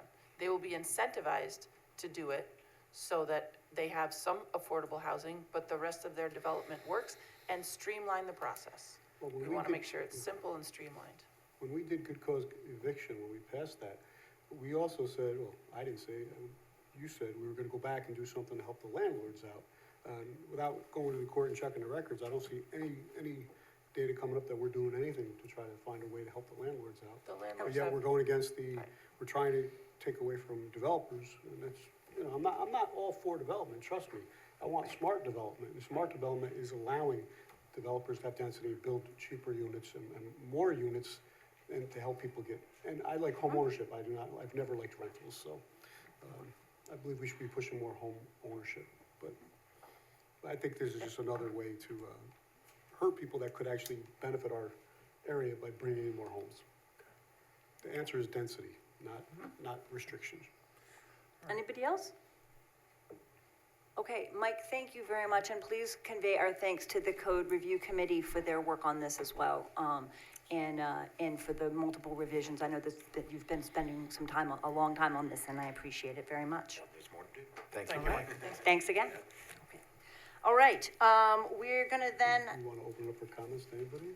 well, we were gonna do committee reports first. Well, we could, I'd rather hear people's comments and do our committees after that. People probably would like to get to bed. I agree with that, it's okay with you. I mean, Public you comment. just had the Second that. topic, it's on, Yeah. let people talk about it. It is our usual procedure to finish all our business and then at the end of the meeting, allow comment on any topic, and I would like to continue that tradition. My report's gonna be pretty brief. I was hoping to report on the police courts facility tonight, and I thought yesterday morning I was ready to, but another hitch has come up and I need to talk with legal, so it's gonna be a little while longer before I'm able to say more than I have already. We are expecting a feasibility study from Labella that the board commissioned early in the year. I'm expecting that next week, and as soon as I have it, I'll share it with the board and the public so that that feasibility study can be a beginning point for the next step in conversations. I want to go back to the SNAP discussion and say that Dutchess Outreach is suspending the daily food distribution events that they've been having every morning, which have helped a whole lot of people. But with SNAP coming back into play, they are no longer going to do that. There will be a farm stand tomorrow morning at the Galleria in the town of Poughkeepsie. We're doing that twice a month. It outgrew Town Hall. It's too big to fit here. There were cars parked all the way down over Rocker Road. So that is now moving to the Galleria twice a month on the second and fourth Thursday of every month in front of the JCPenney. I think at this point the weather's cold enough, it's going to be on the interior entrance of the JCPenney from now through the rest of the cold weather. There has been a tremendous amount of need. I want to thank everyone who attended the Veterans Day Memorial, the Veterans Day service at the War Memorial.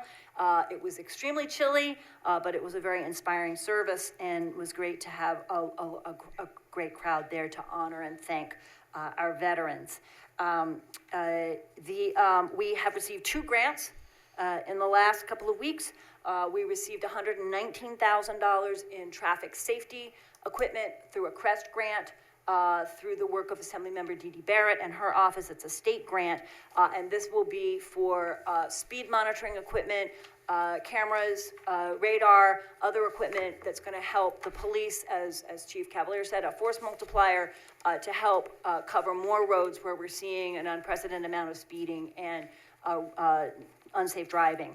So we're going to be getting that early in the year and be able to talk more about what that's going to be able to do for us. We also got a Greenway grant to do the design phase of a small boardwalk, which would be part of a woodland trail in Ward 2 at the Sunnyside Park, and it would enable people in the Melrose and Rowley and Victor Lane area to access the park on foot and make it a more walkable area down there rather than having to get in the car, go out on Vassar Road and drive around to the park. And that goes along with some other amenities we're going to try to add to that park to just revitalize that neighborhood park down there. We have gotten 5 responses to our proposals for an appraisal of IBM's property. The whole IBM property in the town, the pilot, the 30-year pilot that IBM has with the town expires at the end of 2026.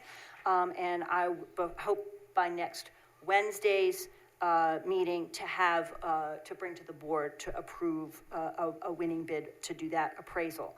And last but not least, on election day, the 4-year term that this board put on the, as a referendum for the clerk, for the town clerk's position did pass. So starting on January 1st, I guess, the town clerk will have a 4-year position, so I was glad to see that 3 years with pass. the way the voting's Right, going. well, but right. Thank you to everybody for voting for that, for the future clerks. It really makes a lot of sense. It's a difficult position. Yep. And, Okay, and it brings it into line with our other non-policy making positions, the highway superintendent, receiver of taxes, and clerk are now all Third 4-year tries a terms. charm. So there we go. Okay. All right.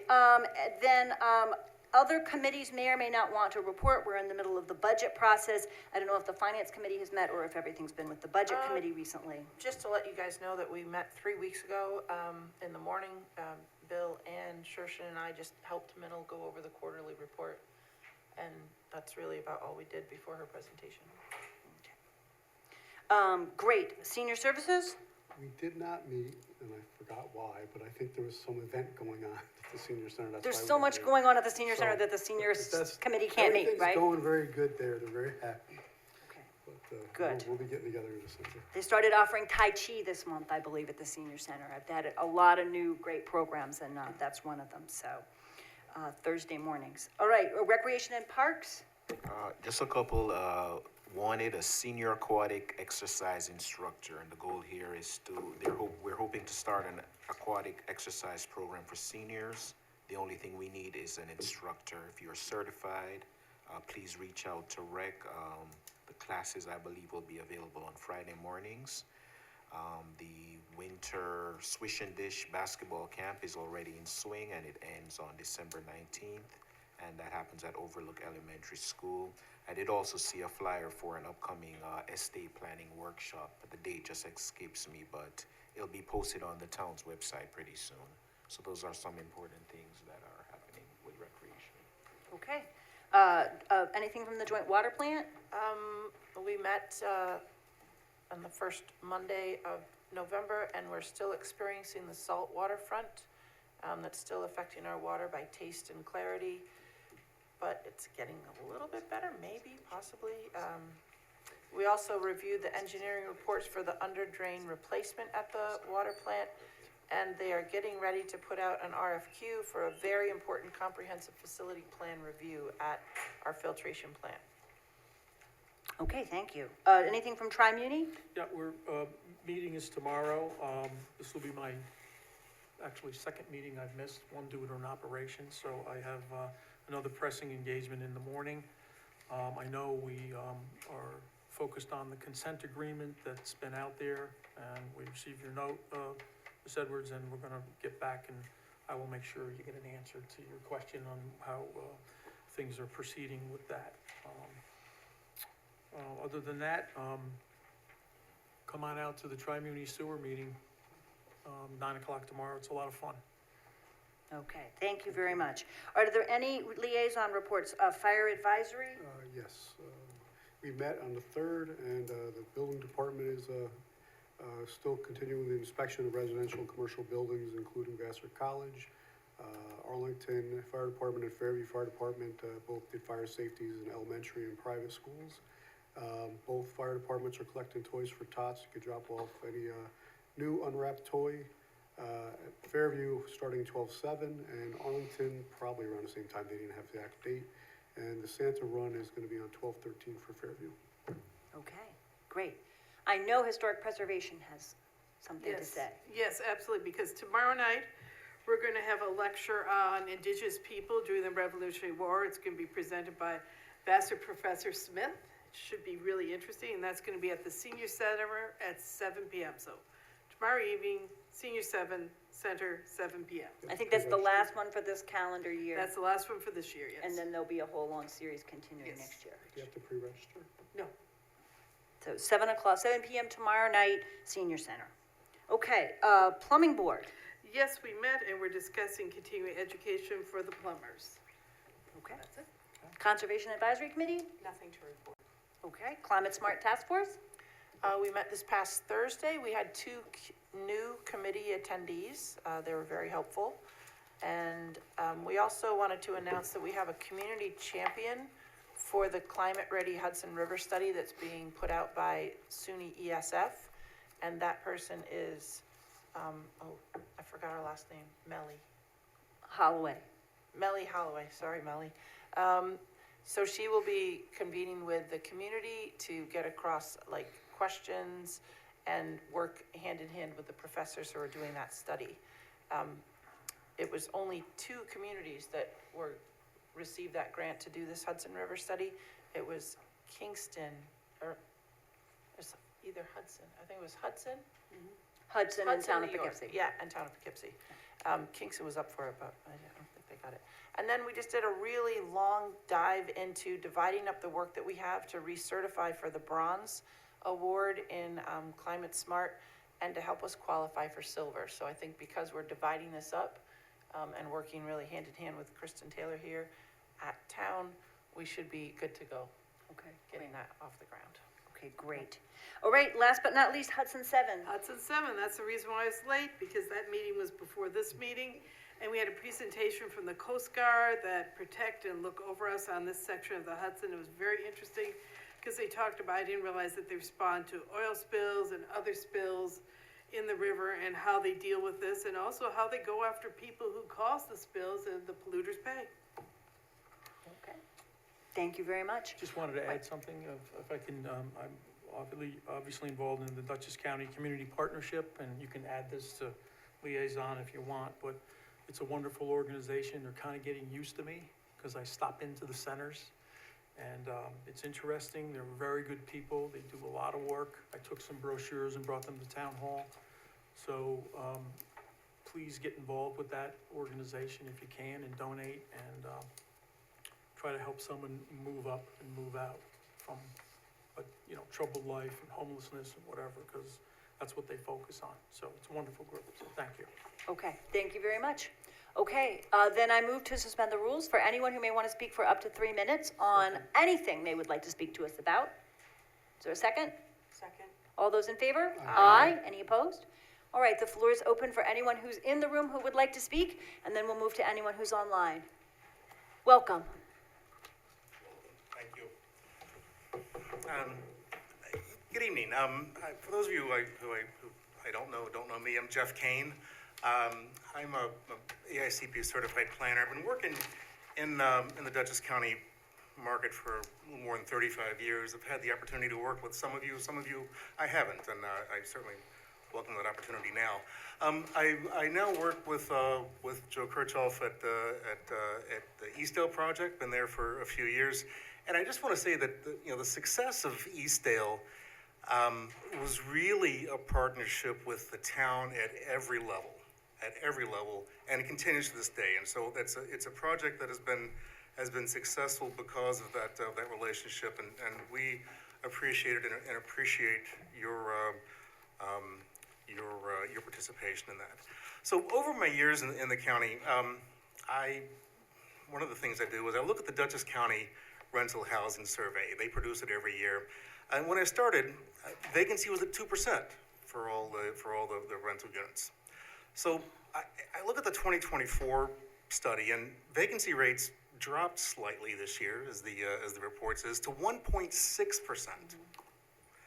And then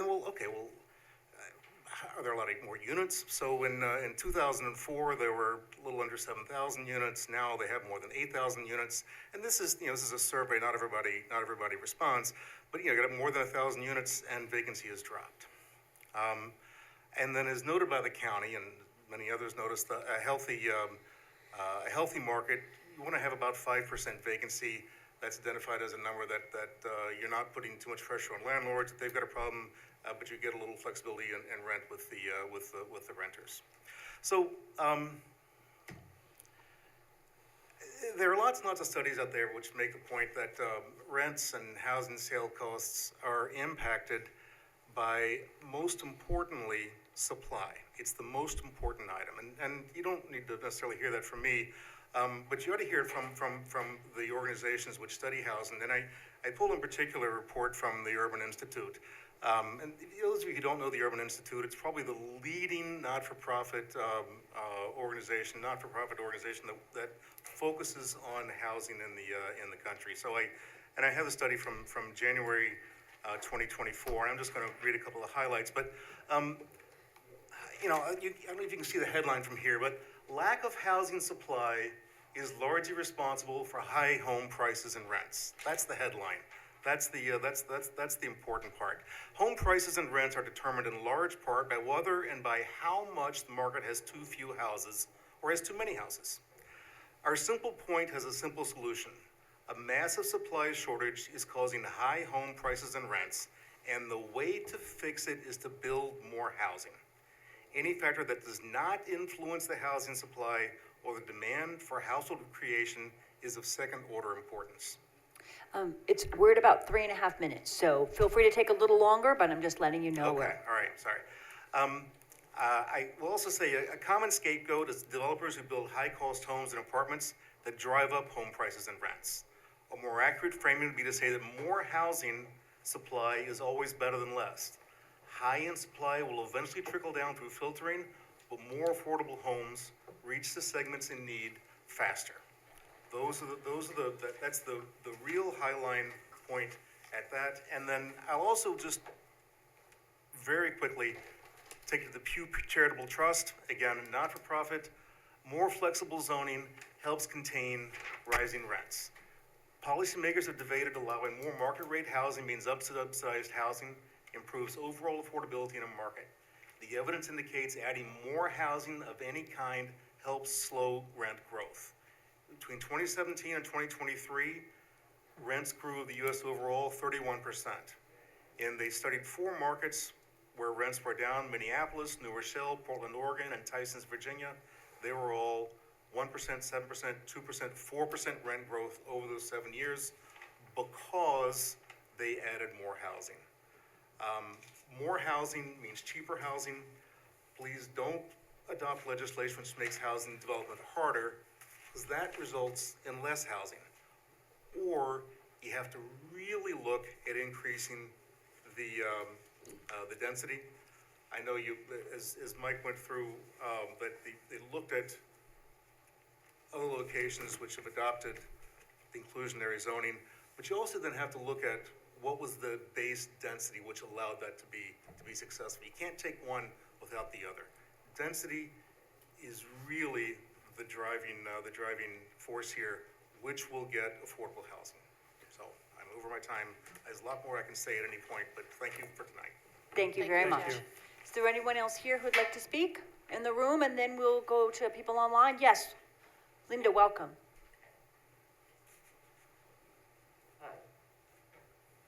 Linda Martinino, Ward 1.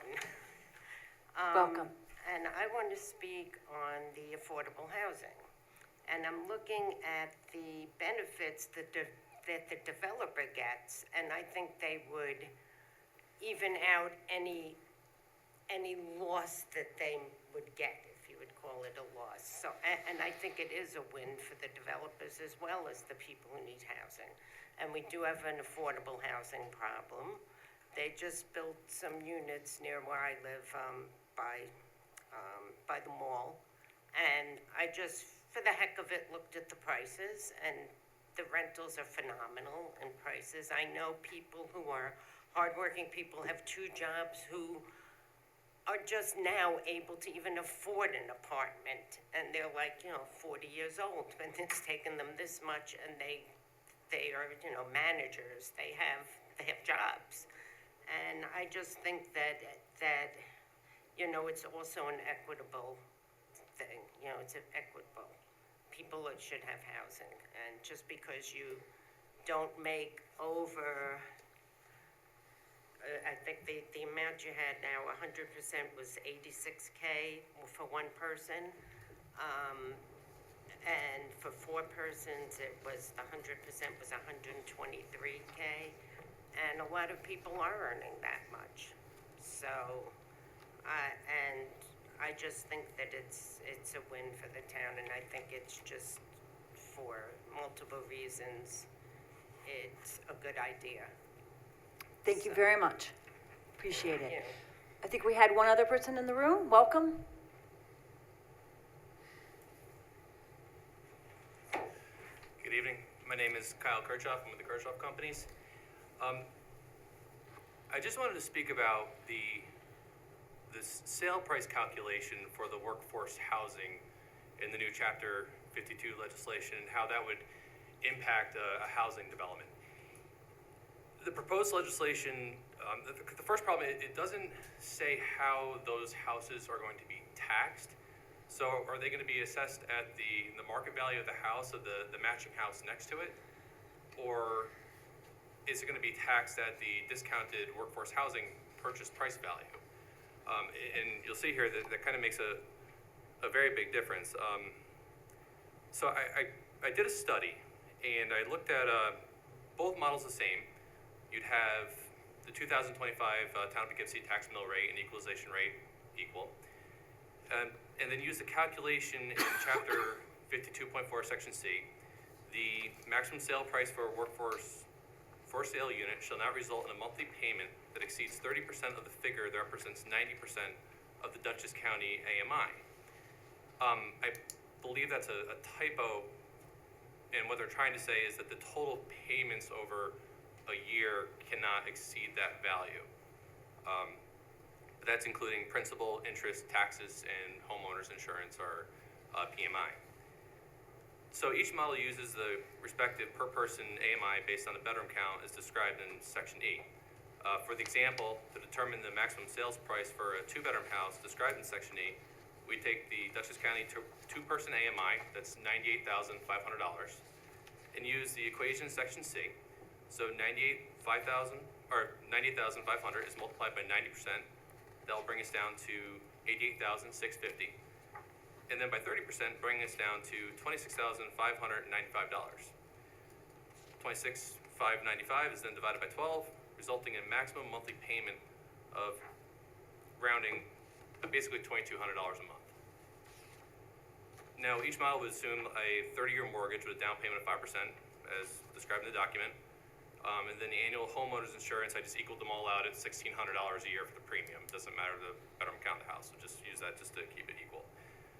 So for this example, you use a market valuation of a new slightly higher end two-bedroom home and property when you value that at $735,000.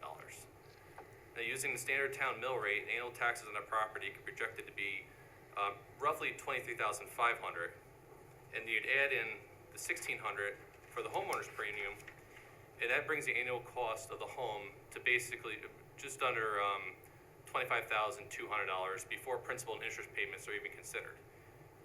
Assuming a 30-year mortgage at 5% down, the house would basically have to be sold at $20,000 to keep the monthly payment for the workforce housing under that threshold of $2,200 a month. So I think we can all agree that that doesn't work if you just use the market rate valuation for taxes on these houses. But the legislation, it doesn't speak to this, so something has to be done with that.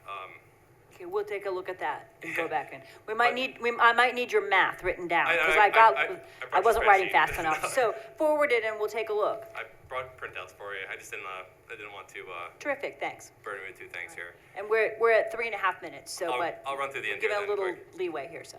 All right, so now if you were to assume that you could assess the house at this discounted sale price, you could roughly sell the house for $240,000. Now, the problem is the average raw construction of a new 1,900 square foot two-bedroom home with a moderate interior and exterior finishes, along with the site, or the lot and the site infrastructure and the development, is roughly $665,000. This legislation caps that sales price of that unit at $240,000. That puts us at a spread of $425,000 per home. So in the case of a new development with 30 homes, taking a $425,000 loss on 3 of those houses, the bonus 3 units, or the bonus 3 houses, doesn't even begin to marginally cover the loss of the construction cost. So then, if you take that, the $425,000 loss per home over the 3 houses brings you to a construction loss at $1,275,000. And then you basically would have, you're asking to spread that loss out amongst the other 30 houses, the 27 that were original and your 3 bonuses. That would theoretically drive up the price of those houses by $42,500. And to no additional benefit, thus increasing your risk, decreasing your buyer's pool, and decreasing comparable marketability. So somebody would be asked to pay over $775,000 for a house that's only worth, the market value of the house is $735,000. And this higher price brings no incremental value, and the buyer would just be better off finding a similar market rate home in a development in a surrounding municipality. A blanket dictation of a maximum home sales price for units in a development of like traditionally framed custom homes doesn't work. We're not discussing the loss of like overhead and profit. This legislation would significantly impact the performance of an entire development to the point that the project would no longer make financial sense, so there'd be no point in doing the project. So I believe that math behind this calculation needs to be looked at and how it's described in this document as it is. We'll take a look. Thank you very much. Thank you. All right? Thank you. Yes, welcome. Thank you. Good evening. My name is John Hettinger. I work with Jeff and Kyle at Kirchhoff, and I very much appreciate the opportunity to speak with you this evening. I would lead by saying that one of the fondest, most rewarding experiences in my career was actually owning, operating, and managing apartments leased to Section 8 tenants as a young man earlier in my career. It was probably the most fun, instructive, and actually remunerative period of my career, and I learned a lot and maintained relationships with some of those tenants for decades plus. So I think we can all agree that creating, maintaining, and preserving affordable housing is an extremely, exceptionally worthy aim. I think the question is the mechanism through which we actually do that. And I have concerns, as my colleagues have articulated, that what has been outlined in this proposed legislation will have the opposite of its intended effect. Kyle just did a very good job quantifying the realities of what the development process is and comprises. And, success is really just, is never assured in the process. And most seasoned developers are typically evaluating their projects in the context of the opportunity cost of their time, of their capital, and of their team. And what's contemplated in this legislation, as Kyle mentioned, is really the end sale price of a product, whether it's a house or an apartment, but it really doesn't contemplate the land cost. It doesn't contemplate design fees. It doesn't contemplate due diligence costs, seeker, legal fees, loan fees, cost of capital, cost of concrete, cost of utilities, cost of lumber, cost of insulation, cost of roofing, cost of flooring, cost of windows, cost of appliances, property taxes, insurance, the myriad other things that actually make up the cost basis of a project. I know there's a slight fee abatement, but that would really impact a fraction of a percent of the project cost, so it's really not much of an incentive.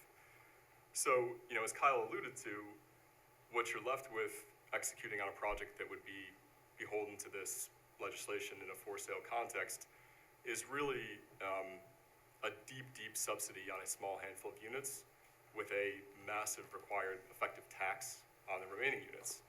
And price is what you pay and value is what you get.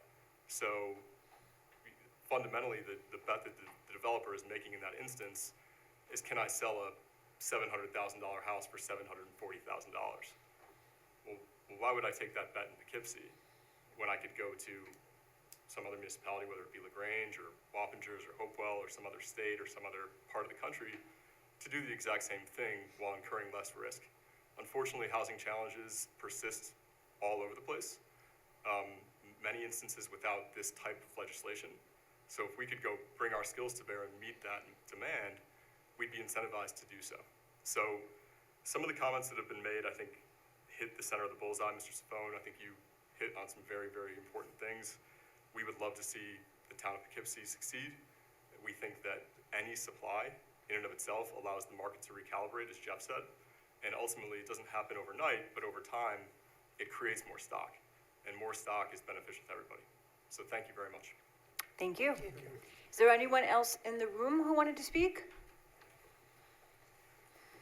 Yes, welcome.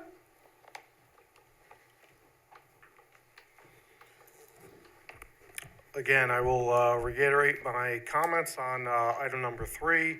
I got a problem with requiring, incentivize. Do as Mike said, make it easier, reduce fees, incentivize, and then they will build. Other topics, town budget, still see nothing on the website. There's no transparency. What is the budgetary tax increase? There's nothing there. And then my favorite topic, my supply rate for a utility bill this month was 7 cents. The town voted last year to lock in a contract for 2 years at 9.9 cents. You're paying 41% higher this month than I am. Good call. Take care. Have a good night. You too, thanks very much. Is there anyone else in the room who would like to speak? Yes, hi, Steve, welcome. So, a couple things which I sent, the email, we're going back and forth and waiting, so I won't hash those because I assume I'll get a reply. But again, to the tax rate that was just mentioned, it's a pretty simple calculation. You mentioned waiting for Fairview or the fire districts. Again, I'm simply asking for what the town tax is, because, that's the only thing this board has any control over. So I just don't understand why it wasn't even in the original budget release. And then piggybacking off of what's been said here, several people said, even on the board, well, we're going to incentivize. You have very little incentive of building more units that is going to cost more to the developer.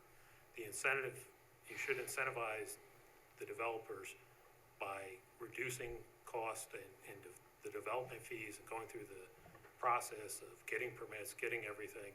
These projects, I'm not a developer, but I can see projects that I hear about and take 2, 3, 4 years to happen, which is costing the developers more, which is increasing the price of those houses.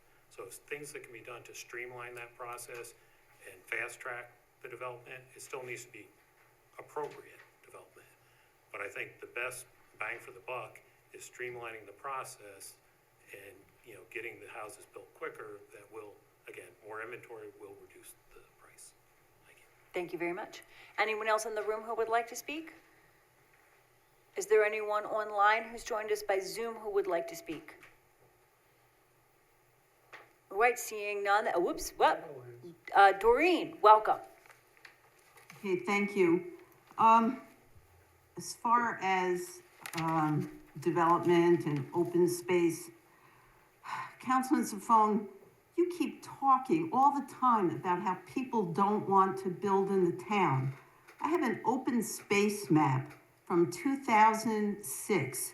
If you look at that map and you look at what an open space map now would look like, I think even you would be shocked.